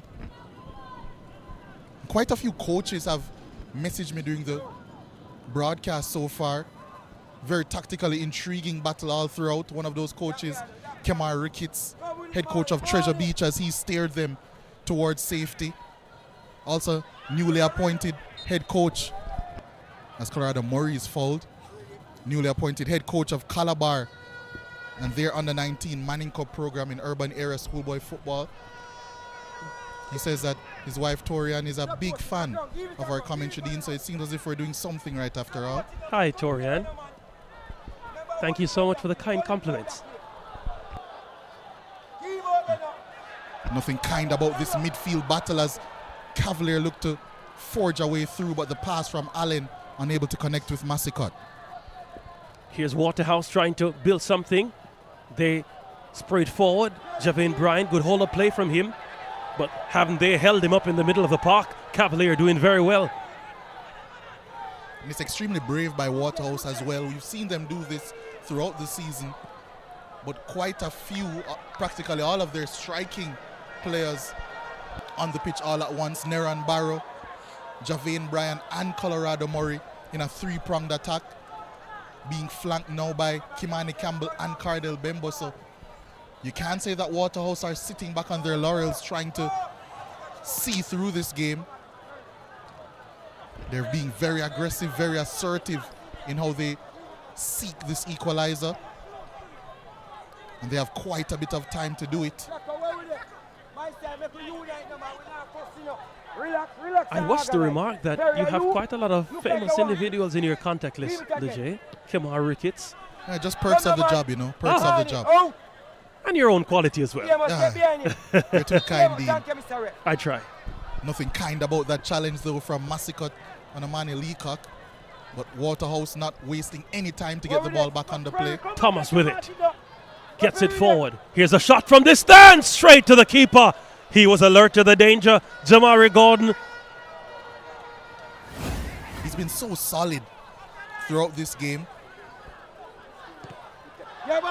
Is this an advert for him to be included in a under-20 squad? Jamari Gordon certainly showing his quality.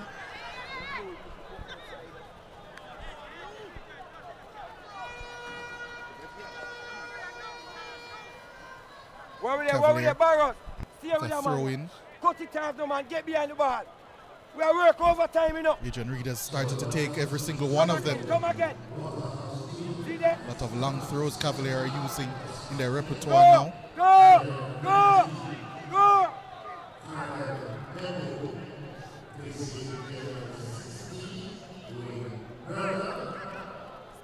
Cavalier in possession. Gordon. High. Into the center circle. Rashawn Amos punts it forward.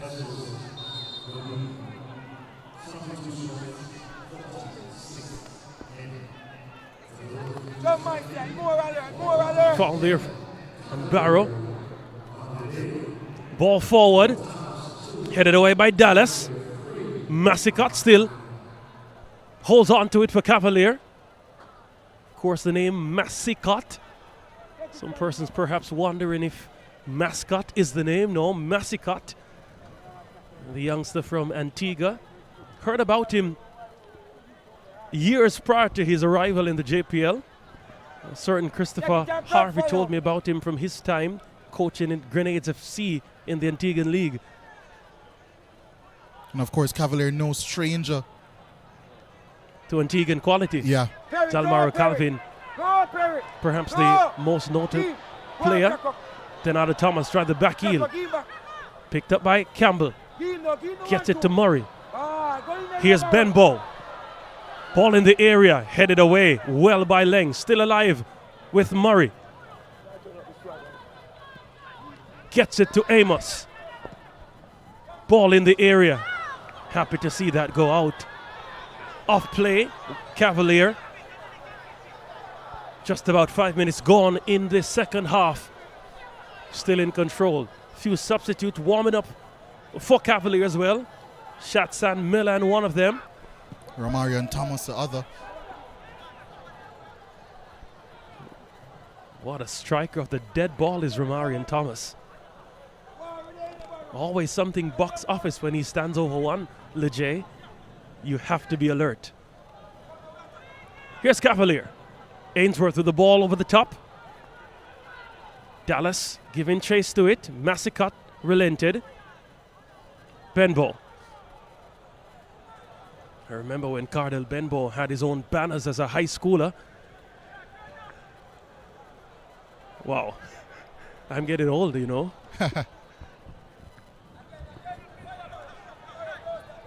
Cardell Benbow was a star in his high school days. Still a very, very useful and talented player in the Jamaica Premier League. Well traveled now at this point. Actually started this season at Portmore United. Of course, Portmore will be in action after this game against Racing United. That one starting at 9 p.m. That tie currently tied at 3 goals apiece. Waterhouse would, at minimum, love for this tie to be level at 3 goals apiece pretty soon.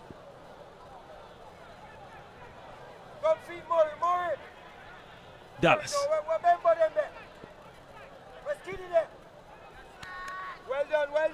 Cavalier surrendering a lot of space in the Waterhouse half, giving them the opportunity to build as they like from the back, but of course having marginal space between their lines, not giving Waterhouse much options, much room as we see here, having to turn back. Kimani Campbell, can he find a delivery? No, he can't. Massicott, how good is his hold-up play? Did need to test it, but the return pass to him was miscued. Yeah, it was Donaldson who miscued that one.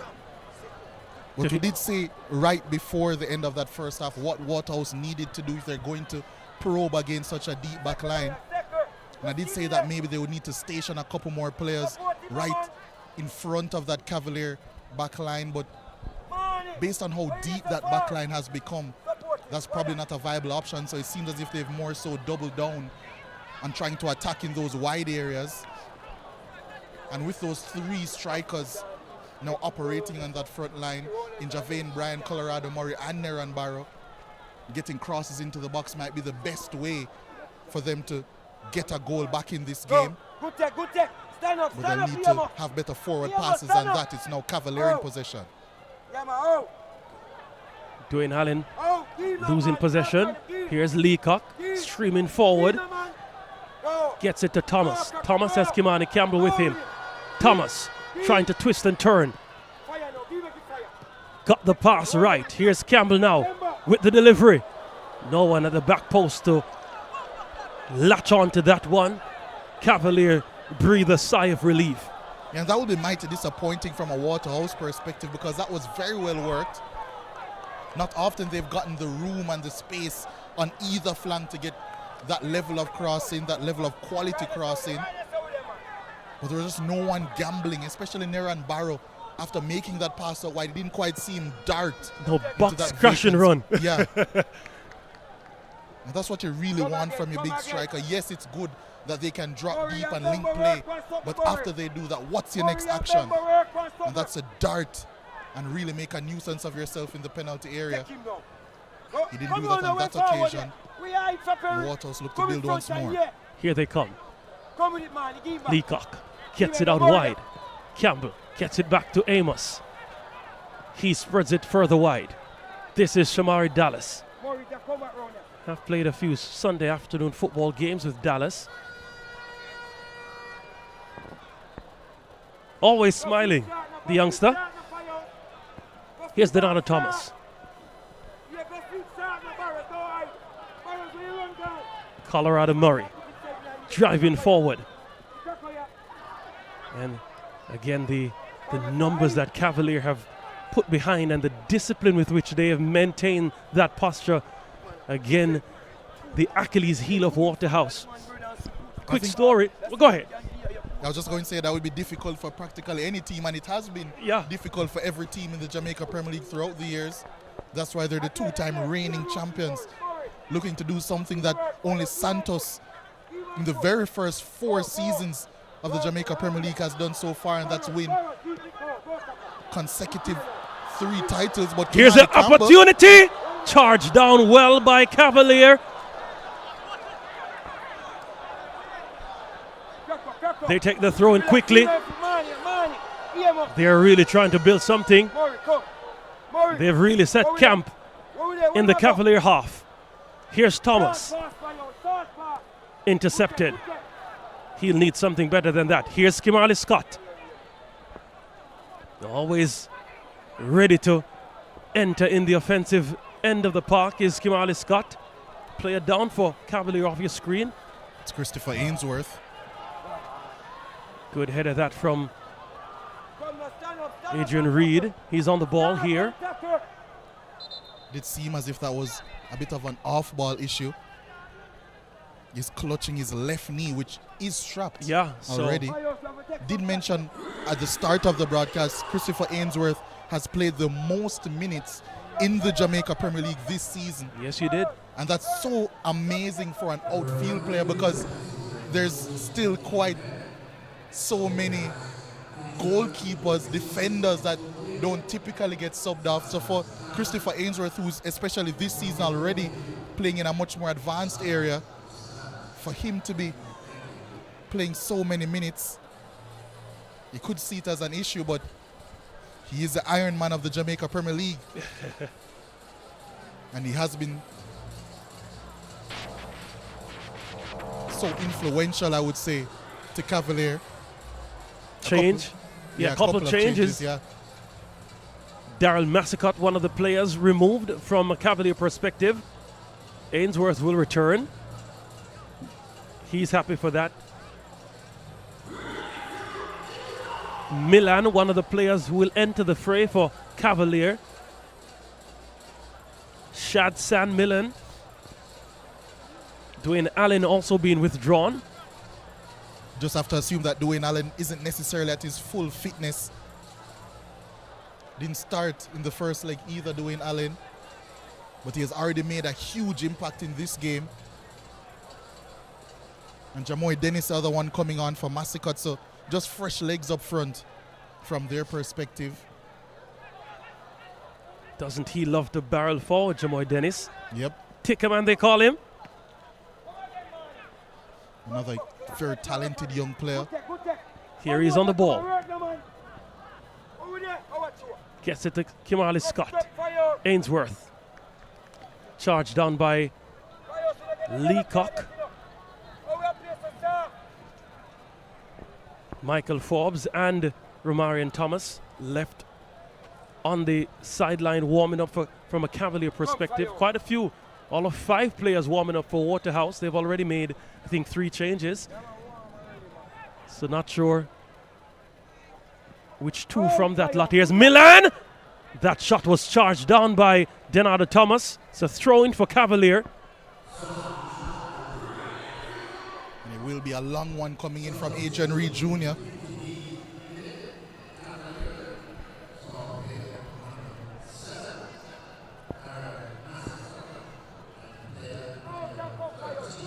Here's a throw-in. Headed away by Javane Bryan. Hasn't he been involved? Milan with that shot. Bryan with the clearance again. He's doing everything, Javane Bryan. So to Giovanni Leng, who raced across to intercept that attempted pass. Bryan back in possession now. Waterhouse win a throw-in. They take it quickly. They have to do everything quickly. Time, certainly not their best friend at the moment. And that's a forced concession of a corner from a Cavalier perspective. But as you mentioned, Kamar Ricketts headed to Calabar. I remember once seeing him at Stets when he coached with B.B. Coke, and he had a saying on the sideline I never forget. What were they? What were they? I'm not sure if he's still doing that, but it was rather humorous. Here's Kimani Campbell standing behind this corner kick. An in-swinging corner kick for Waterhouse. Kept out, played back in the area. Gordon equal to the task and leads the transitional play of Cavalier now. Leacock did well enough. Such a silky player is Amani Leacock, and I'm sure he'll be privy to a lot of transfer interest as he's tripped up by Jamoy Dennis. A lot of transfer interest over this summer, but as for now, I'm sure all his focus will be on trying to get back Waterhouse in this game. 30 minutes to go in regular time. 30 minutes for Waterhouse to at minimum get an equalizer in this game to level up the tie. Throw it for Waterhouse. And Dean, you know that I'm someone who loves to speak about the tactical intricacies of any football match, but this game at current is just all about defense versus attack. Waterhouse, of course, having 5, sometimes 6 players across that Cavalier back line, but what can you do if Cavalier are defending so deep and denying you space to infiltrate? They can get crosses in, but when Jamar Gordon is in this sort of form, what are you meant to do? You did mention that you'll certainly need someone who has the skill to pick the lock. Not sure if we'll see the introduction of a trickster in the form of Marius Sims or even Lyle. You did mention those names. Let's see if they'll be able to have any impact if they do come on. But here's Colorado Murray going very direct. Headed away. And further cleared by Akil Henry. Has recovered from that back stinging shot.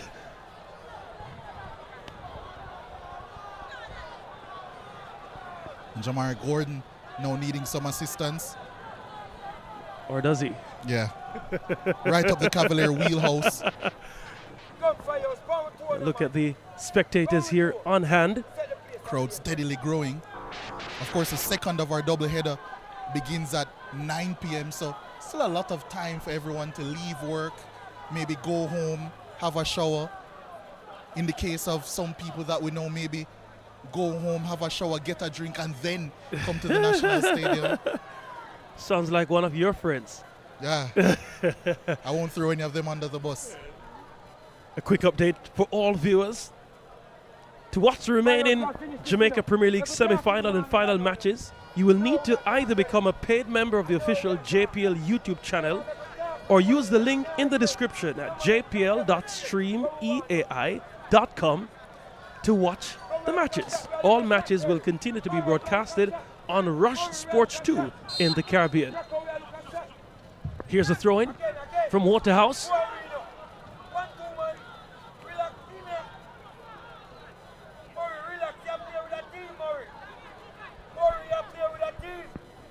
Paul gets it to Amos. Leacock. And Dennis in a battle here. Dennis wins. He can barrel forward. Didn't find the pass to Kimali Scott. Leacock won. Cavalier back in possession. Milan, who was absent for quite a while, did just enough to win a throw-in.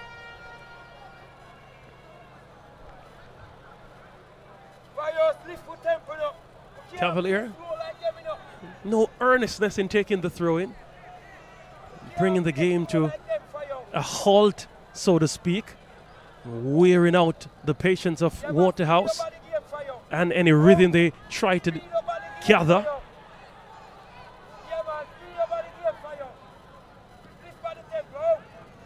Poor pass that from Ainsworth.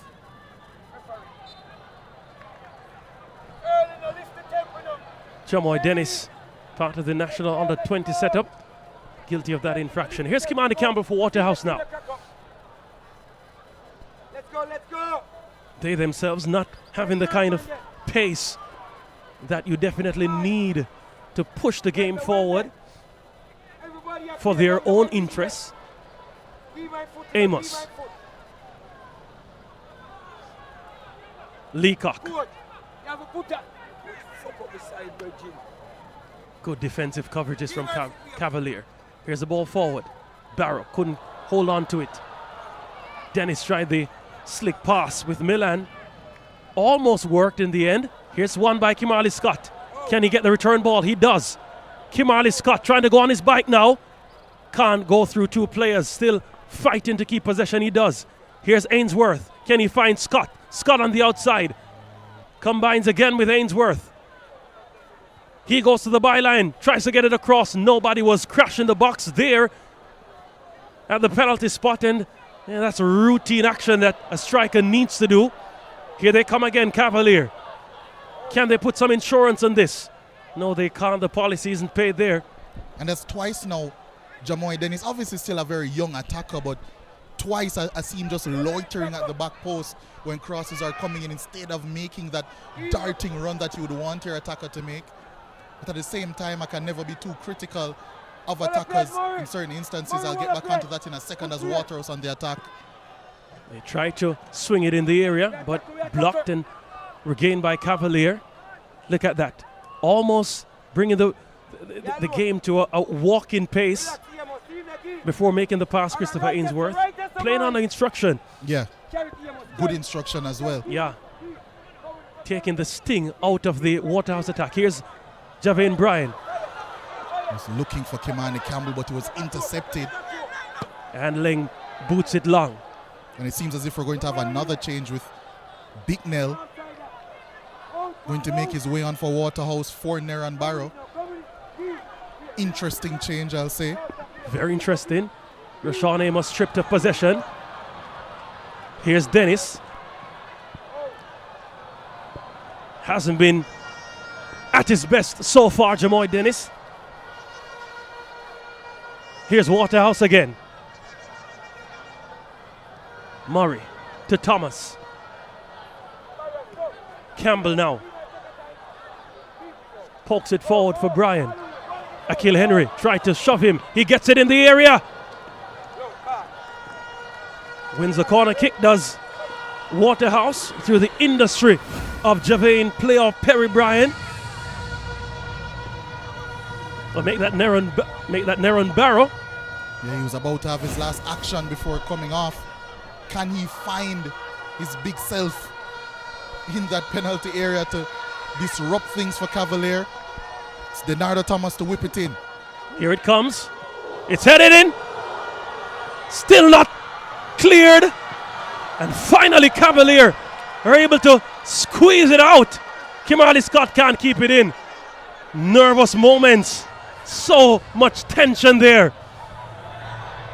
But think about the number of bodies that Cavalier put on the line there, literally and figuratively, as Kimberly Scott goes forward now. Here he is. Hasn't been able to win a one-on-one duel so far. He did turn Rashawn Amos to score that equalizer in the first leg, but Amos has really done some homework since Sunday night. Has been able to stifle him so far.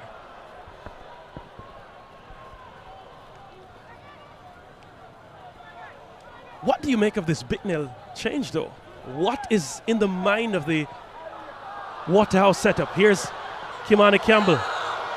He needed something better. Waterhouse needed something better. And I think what he saw there was Jamari Gordon, who went on the floor early. But here's that scramble. Look at the number of Cavalier bodies. I count that 5 to 6 Cavalier players in and around that ball. That's a desperate team. That's a team desperate to win. And to answer your question about this Bicknell change, it's an intriguing one. It is a midfielder for an attacker, yes. But one thing we did mention is that maybe Waterhouse need more of a shifty player right in front of that Cavalier backline. Will there be little space to work in? Yes. But do Waterhouse have the level of quality and the level of player to operate in those tight spaces? Yes. And I think what this will mean is that Denardo Thomas will now start operating a little bit further forward. It will also give Omani Leacock a little bit more range to go forward, as once he's sitting beside Denardo Thomas, he will be the one starting the attacks. So I think now it's going to be more of a committee of 4 players, a diamond of 4 players. The 3 centre-backs in Amos, Kavis Paul and Shamari Dallas, with Alexander Bicknell on top. And then everyone else is just all-out attack. Leacock being able to drive forward now. Denardo Thomas being able to operate in the pockets, while still having the striking instinct of Colorado Murray and Javin Bryan to call upon. Haven't seen much action from the right hand of the attack from a Waterhouse perspective. Everything has been centered going left side through Kimani Campbell and company. Which is a bit disappointing, especially seeing that they have the 1v1 ability. A much more natural winger as opposed to Kimani Campbell on the right-hand side in Cardell Benbow, yeah. Here they come now. Denardo Thomas on the right-hand side. Gets it in the area. Bryan with that box crash and run. Only crashed into the advertising billboard, though. Here's another look at it. Excellent pass from Bicknell. And that's what Denardo Thomas will give you, as opposed to maybe a striker who wants to stay on his defender, just dropping off that last line to receive. And it was a good pass. The shot from Javin Bryan blocked off. And it will be Kimani Campbell. Another in-swinging corner for Waterhouse. As in the first half, they dominated the corner stats. Here's another one for Waterhouse. Heads go up. Headed away by Cavalier, still alive. Jamari Gordon able to mop up any danger. His run being thwarted by Cavalier attacker. But anything to delay proceedings, I'm sure Cavalier won't mind. They have really played this at snail's pace until they're ready for the transitional moment. But here's Denardo Thomas. Swings it in the area. No one there. And you can hear the frustration from the Waterhouse contingent of fans. Time ticking along, less than 18 minutes to go in regular time for them to find a goal, as Cavalier prepared 2 more changes. A double sub just like what we would have seen in the first leg. Chad James and Michael Forbes being readied.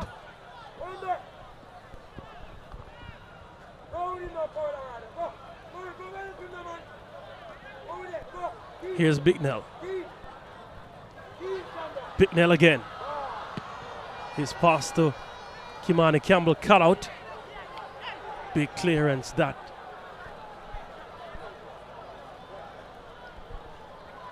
The aforementioned change. Ready to be made by Cavalier. Michael Forbes, the tall man.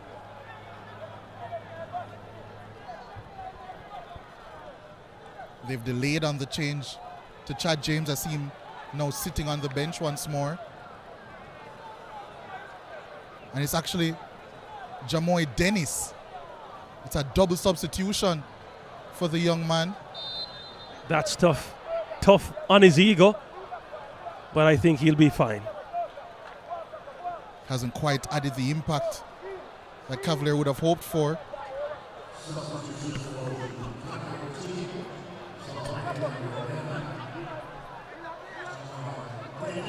But that is another defender now on the park for Cavalier.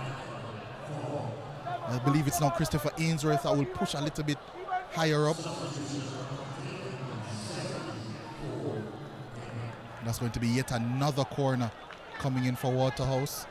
The numbers are really piling on for them. Haven't been able to make good. And they do have quite a lot of height on their team. Yeah, Kavis Paul, Rashawn Amos very good at attacking any delivery. Javane Bryan, Colorado Murray, a very good header of the ball as well. Here's the delivery. It was Kavis Paul trying to attack it, but it's repelled once more from Cavalier. Here's Amos now on the ball for Waterhouse. Ball over the top. Well worked. Here's Donato Thomas. Can he find a delivery? Headed away. Nikhil Henry was the one there. Leacock versus Forbes. Forced wide. And no nonsense clearance from Livingston Donaldson. All hands to the pump time for Cavalier. It has been for quite some time in this game. Quarter of an hour left in this one. Can Waterhouse find something? No, they can't. It was Kavis Paul. And Here's hold the ball. on. Here's a moment for Kimali Scott, turning a few players. Even the goalkeeper is there. Couldn't get it on target. He'll want that another time and another time. Dangerous moments. Roger Williams living dangerously. He must have been listening to Barrington Levy. And I believe the ball was just stuck under Kimali Scott's foot as he was preparing to strike it with his left. Opted to cut onto his right. And Roger Williams, he does often provide a moment of madness in the game. Hopefully for Waterhouse, that's his first and last.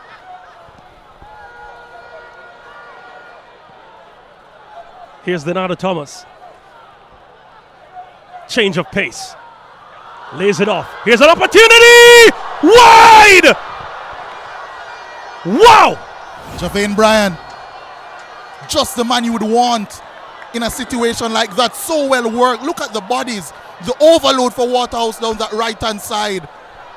And the former Golden Boot winner, unable to put that one on target, drags it wide. Much to the frustration of the Waterhouse fans and their coaching staff. And I can suspect his teammates as well. Tension is mounting, you know. Roger Williams living perilously. On both ends, we almost saw goals. Here's Kimali Scott trying to go again. Did well to shield. Rashawn Amos was illegal on that moment. And his act of dissent will be dealt with by a very experienced, no-nonsense official in Danian Parchment. Yeah, it was always a foul there in my opinion. Always a foul against Rashawn Amos. Kimali Scott doing excellently, and as I always say, if you as an attacking player or any player on the pitch can get yourself in between man and ball and hold it there, you're forcing that defender into a decision. And Rashawn Amos' decision was to commit the foul, and Parchment doing a good job of picking that one up, presenting what could be the best opportunity for Cavalier attacking wise so far in the second half.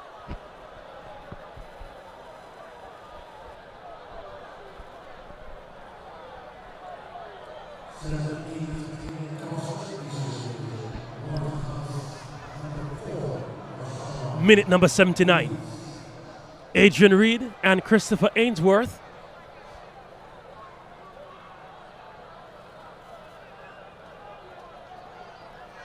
So very young, these players. but still staples in the Jamaica Premier League. Can you imagine that? It's all left to the number 10, Christopher Ainsworth. Can he work some magic? Ainsworth! Oh, yes! How about that? From the number 10! That's goal number 11! And this could very well be seventh heaven for Cavalier. Their march to another semi-final continues. What a moment, LeJay Williams. What an absolutely brilliant strike from Christopher Ainsworth. The Jamaica Premier League's Iron Man proves that he has nerves of steel and provides a moment of sterling quality to give Cavalier a 2-goal lead in this game, a 2-goal lead in this tie, and surely book a 6th consecutive spot in the Ray and Nephew Jamaica Premier League semi-finals. I will never get tired of looking at a strike like this. Absolutely fantastic. At any level, at any moment, at any time, that is a worthy match winner. Still 10 minutes left in this one, but it's an uphill task for Waterhouse, who've already not been able to really have any kind of penetration whatsoever. Christopher Ainsworth, he was so nonchalant in stepping forward, but the positioning, the placement, it was almost as if it kissed the V. Absolutely brilliant. Ridiculous strike from Christopher Ainsworth. And ever since Cavalier would have lost players like Dwayne Busy Atkinson, lost a player like Jamara Calvin, they have needed Christopher Ainsworth to step up and provide a little bit extra. And boy, has he provided in this big moment. Here they come again, Cavalier. Still pushing forward. Can this be a rout now for them?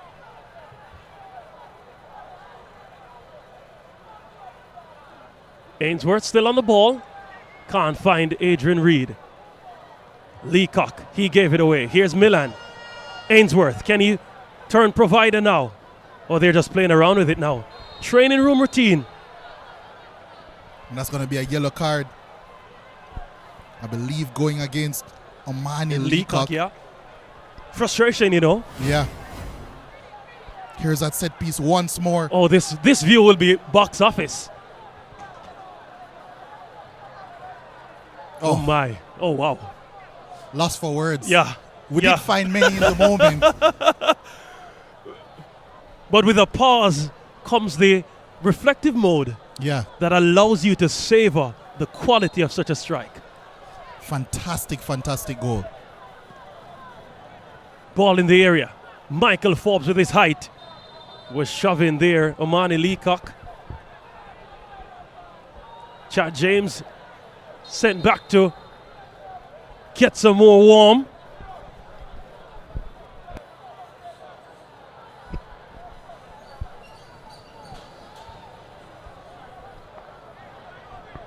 What a moment this is. Final change made for Waterhouse. Omani Leacock withdrawn and Marius Sims, the player who comes on.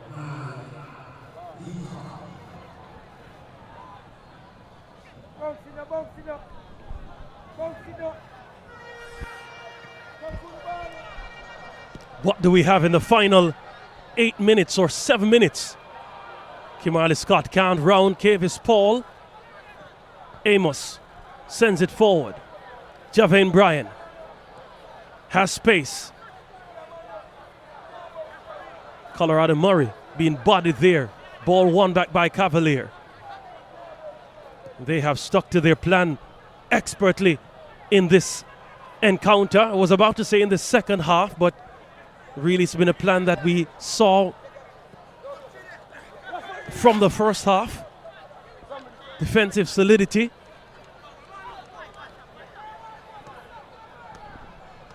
Slowing the tempo of the game, taking the sting out of every attack from a Waterhouse perspective. And some more change now being readied from Cavalier as the play is down just off your screen at the moment. That's Kimani Campbell for Waterhouse. What's going through his mind?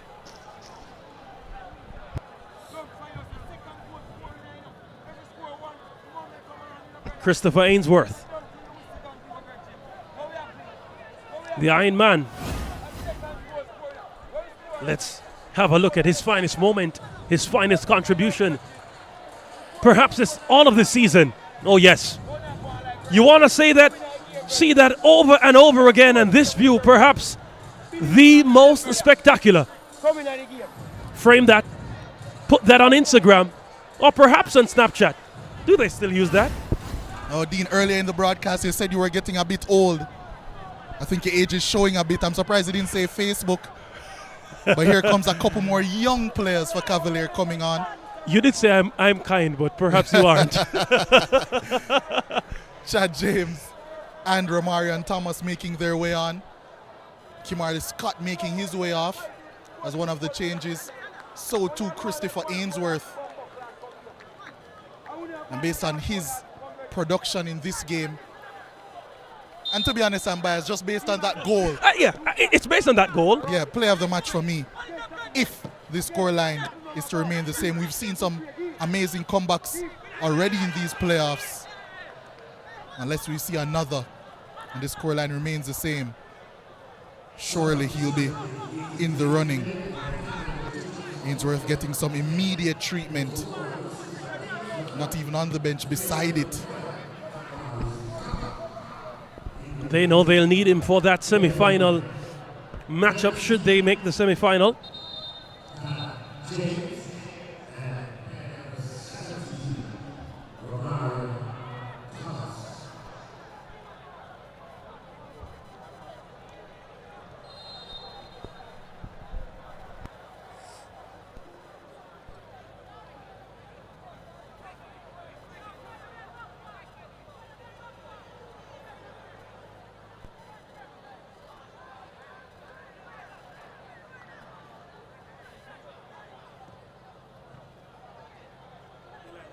James trying to combine together. He seems there. On the back to Waterhouse.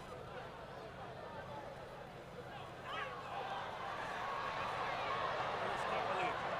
No whistle for Waterhouse. Chad James. On the speedster. Here's Miller. Gets the return ball. Get it across. Has another chance though. Pokes it forward. Chad James. Can he turn? Milan is there. It's still alive for Cavalier. Finally, the whistle goes away of Waterhouse. Goes to the relief of the defense.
And I think this performance really sums up why we have seen Cavalier be so successful throughout the, I would say, this decade, since the start of that 2021 shortened COVID season.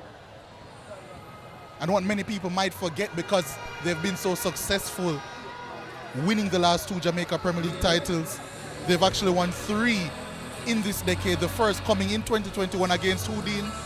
Waterhouse. This Waterhouse team. A much closer game on that day. 1-1 that game finished. Cavalier winning 5-4 on penalties.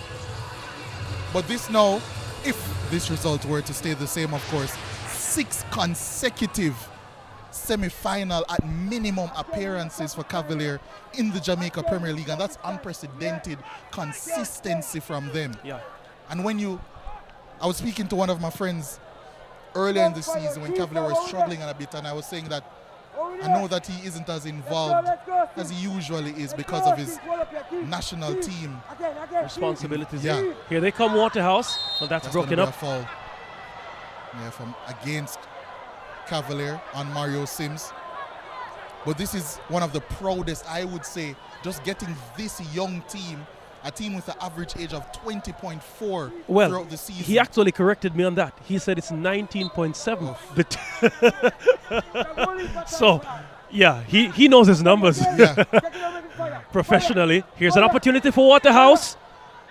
Jamari Gordon says no. Well, when you have a 16-year-old in goal performing like Jamari Gordon, Kimarley Scott, also close to that age, 16 years old. Romarion Thomas, extremely young, and that's excellent piece of skill. And that's going to be a foul and a yellow card against Kavis Paul. Frustration, annoyance, so many emotions for these young players for Waterhouse. They really came on strongly in the latter stage of the season. And Kavis Paul said no, no, no. It also does beg into question now what Waterhouse do going forward. It's only a year contract that they gave, 1 year that they gave to Javier Einstein. Not the best man to foul in that region, Romarion Thomas. He steps behind it. Can this be a moment? No. I think I saw a deflection, but perhaps that's my parallax error there. 8 minutes added on. Quite a bit of time. A lot of time. Much more time than I was expecting as well. But yeah, Dean, what do you reckon Waterhouse do now? They've improved so much under the guidance of Javier Einstein. Do they keep him on? Their ultimate goal, as practically every team's, is not only to win the league, but importantly as well as that. Here's an opportunity. Kavis Paul, it was leaning back and striking that one over the bar. But practically every team wants to cross that hurdle and get into the CONCACAF Caribbean Cup at minimum with a chance to get into the CONCACAF Champions League. That was the aim for Waterhouse. Not accomplishing that, what do they do going forward next season? Yeah, they were close 2 years ago. Ended up fourth. Arnett Gardens won third place and then went on to the CONCACAF Caribbean Cup that year. But to say the least, the coaching change certainly worked well for them in bringing in Javier Einstein.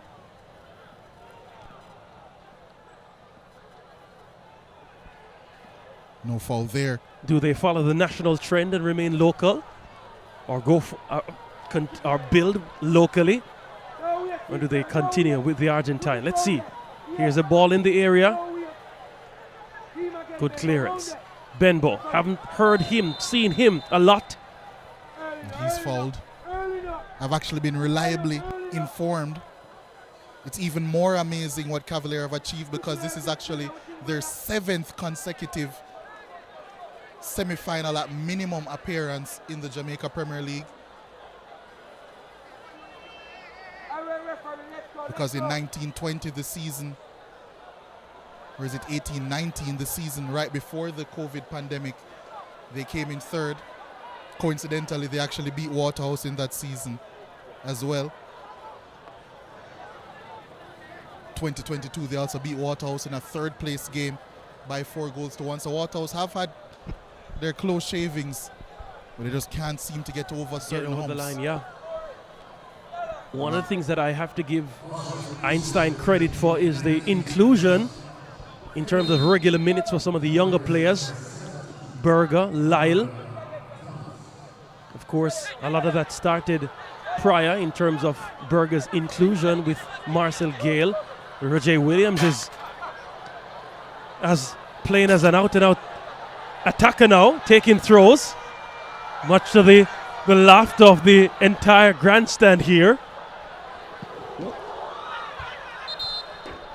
There's going to be another corner kick. Still around 5 minutes to go in this game. We've seen crazier things in football, Dean. Haven't we?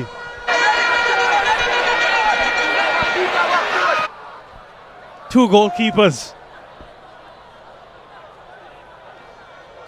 Here's the delivery. Omarion Thomas trying to do some defending for Cavalier. Boots it forward.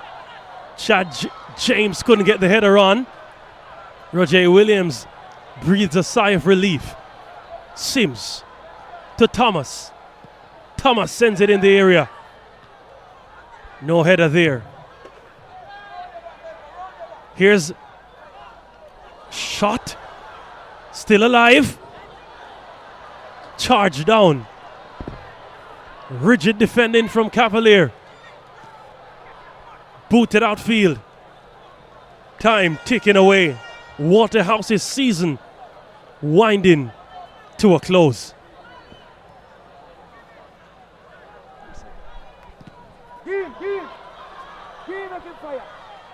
More action from Waterhouse.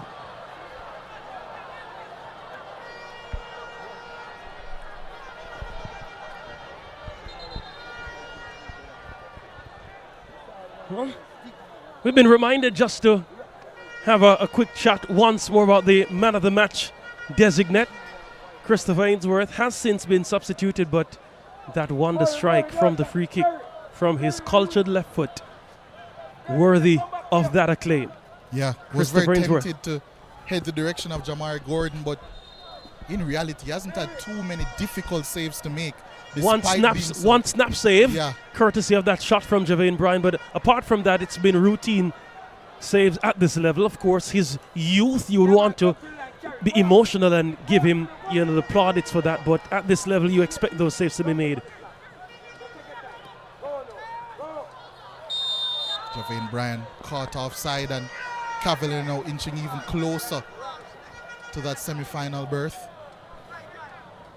Yeah, but Christopher Ainsworth will be awarded that Sunshine Snacks Man of the Match prize.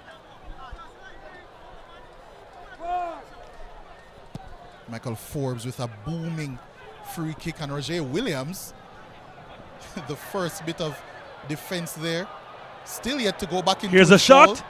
Roger Williams did have a hand on that one. Kept it close to his body though. Close enough at least. Close enough, yeah.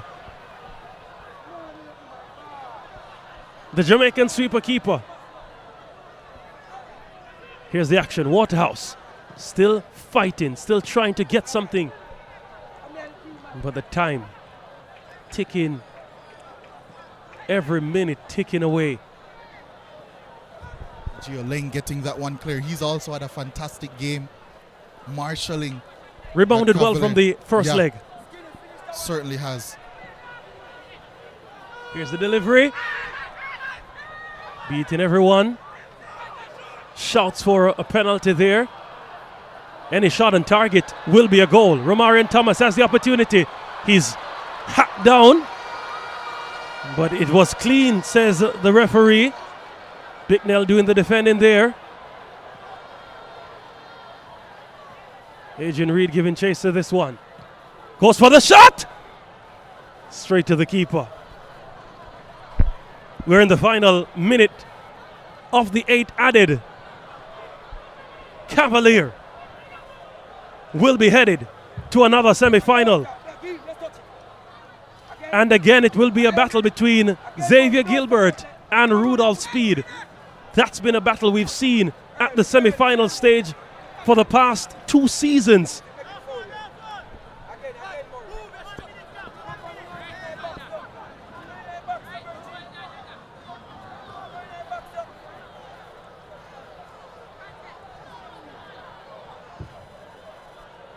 Matter of fact, it's been a battle for the last 3 seasons.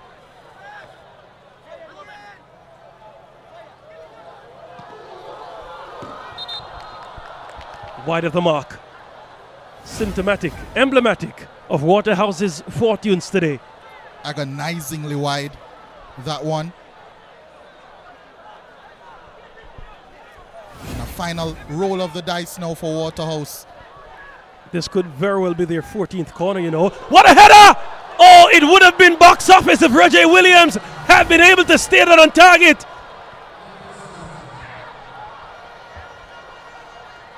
But Cavalier, that's another look at it. They have been Cavalier. They have delivered when it matters most.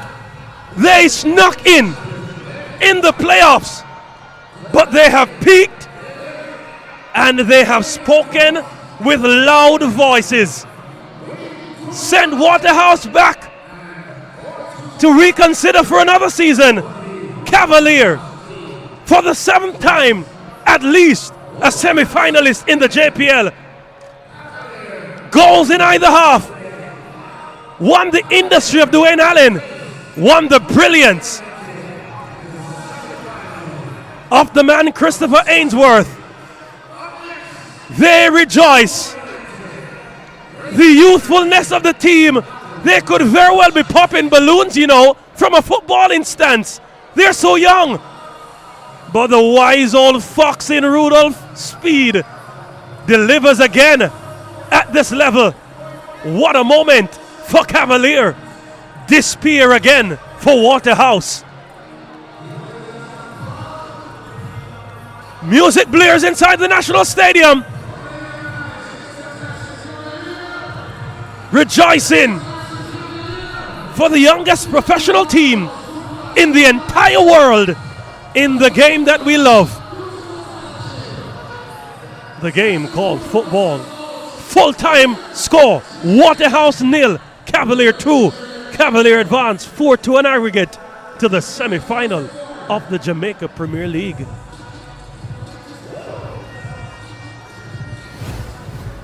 Let's have a full look at this matchup. First half, action. Cavalier trying to push forward. Massacott was offside. Kimali Scott laid it on a platter for him. He didn't need it to time his run. More action. Ainsworth going for something spectacular. It was only a foretaste of what was to come. Waterhouse, at this time the score was level. They tried to venture forward. Hacked down was Naren Barrow by Adrian Reed. Make it Godina, the Panamanian, was hacked down by Adrian Reed. Didn't do much from the resulting free kick. Then out of Thomas, the opposite number 10. Too much height on that one. More action. This was a snap save from a snapshot. Reggie Williams could have injured himself there, but he was willing to lay it on the line. That one went across the face of goal from Waterhouse. There was also a foul there. Nothing came from it from a Waterhouse perspective. Here's another attempt now. This ball sent to Dwayne Allen. He too was indicating what he was up to. But Donaldson with a lovely ball. Dwayne Allen with the header. Reggie Williams laid it on a platter for Dwayne Allen. He missed the match last week. But what a moment to return and render spoils and dividends for Rudolph Speed's men. Waterhouse tried to respond immediately. Look at this shot. Look at Jamari Gordon. What an advert for his talent, the young 17-year-old. Here's another shot from Omani Leacott. Wide of the mark. More action from Waterhouse. They were trying to finish the first half with a flurry, and just a few inches more than Ada Thomas needed to be. Second half action now. They tried to push forward. That shot directly to the keeper. Safe hands. He recovered well from earlier missteps in the first leg. They came again. Waterhouse in the area. Booted away. It was an impressive defensive performance from Cavalier. Waterhouse trying to go forward again. Kimani Campbell here on the ball. Gets it to Barrow. Barrow got the shot off. And Adrian Reed with the deflection. This here we see argy-bargy galore. But nothing for Waterhouse. Look at this. Denada Thomas. Send it in the area. Javane Bryan wish he had something. Living dangerously. Here was Roger Williams. Kimali Scott took a touch. Too many. Couldn't find the finish. Look at this pass from Donato Thomas. Finding the right man. But he didn't have the right angle on that occasion. Wide of the mark. Frustration mounting. More action. Rashawn Amos was in a battle with Kimali Scott all afternoon. That time, finally, a judge to have fouled him. Look at this strike. Oh, yes. Any day, any time, any moment. A strike like that, worthy of a man of the match performance. If he did nothing else, that was enough. 2-0.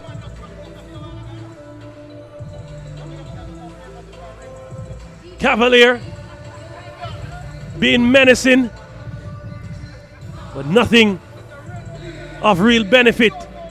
Mario Sims hacked down there.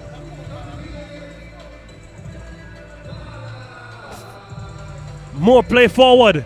Look at this sinister foul from Kavis Paul. That's WWE stuff. That was the nature of the frustration that the Waterhouse players had. And look at the frustration there from Donato Thomas, agonizingly close. Another corner kick. Roger Williams at the death, trying to bring them on target, but nothing there. That's how it ended. Cavalier, 2 goals ahead of Waterhouse.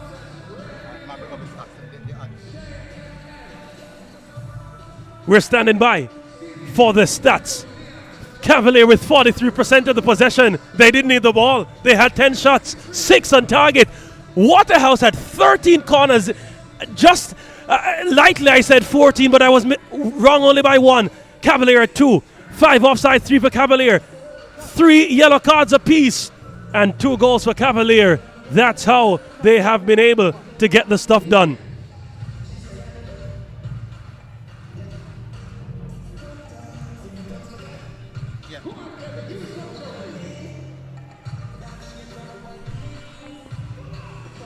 Tonight's Jamaica Premier League playoff presentation is proudly brought to you by our valued partners who continue to power the growth of Jamaican football. Special thanks to Ray and Nephew, the official title partner of the Jamaica Premier League. Visit Jamaica, bringing the spirit of Jamaica to the world. We also acknowledge our league partners, CB Foods, Admiral Sports, the Sports Development Foundation, SDF. Club partners supporting our playoff teams include Chemtech, proud partners of Portmore United, Sagicor, partners of Racing United, Fosca Oats, proud partners of Cavalier FC, and Tankwell, proud partners of Waterhouse. We thank all our sponsors and partners for their continued investment in the development of local football and the future of the Jamaica Premier League. A quick update for all viewers watching the remaining Jamaica Premier League semi-final and final matches.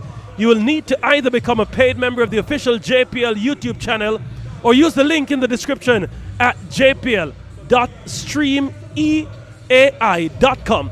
That's jpl.streameai.com to stream the matches. All matches will continue to be broadcasted on Rush Sports 2 in the Caribbean. Dean Smith alongside me with Leje Williams. That's how we wrap it up from the quarterfinal second leg matchup between Waterhouse and Cavalier. Cavalier will face Mabay in the semi-final. Hi there, me knee. Mummy used to always remind me of those good old Jamaican proverbs to keep me wise. Proverbs like, what goat do, kid follow.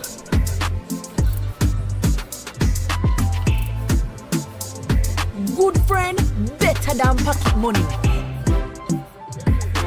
And if you can't catch Quaco, you catch him short. Just like the proverb, Fosca Oats is ingrained in Jamaica. I save from VM Building Society. Every deposit got me here. Every step forward put me in the driver's seat. For everything you're looking forward to, open an iSave account today. Visit gotomyvm.com to get started. Every $25,000 you save with iSave earns an entry to win cash or a new home of your own. The more you save, the more entries you get, and every entry has a chance to win a brand new home of your own. VM iSave is the key to winning. Here's to the early risers, and we are here all-nighters, the go, the extra milers, and let's do it until it works, workers. People who are powerful. because they powered through day after day, challenge after challenge. You see, true power is not something you can buy or collect. It's something that starts on the inside, and you always know it when you see it. Sunshine Snacks Peanuts, proud supporters of the powerful. Ray and Never, feel we culture. Yo! New beginning, we winning, so share our spirit where you living, yeah. Share it. I make we all a one bar, you don't know we come from far. From far, anytime we rep, feel we country. Rear rum, it have to come with we. No matter with the bad vibes. Poor rear rum, a celebration time. I feel we culture. Make we show ya Jamaican culture. Ray and Never, overproof from we just a do it for we culture.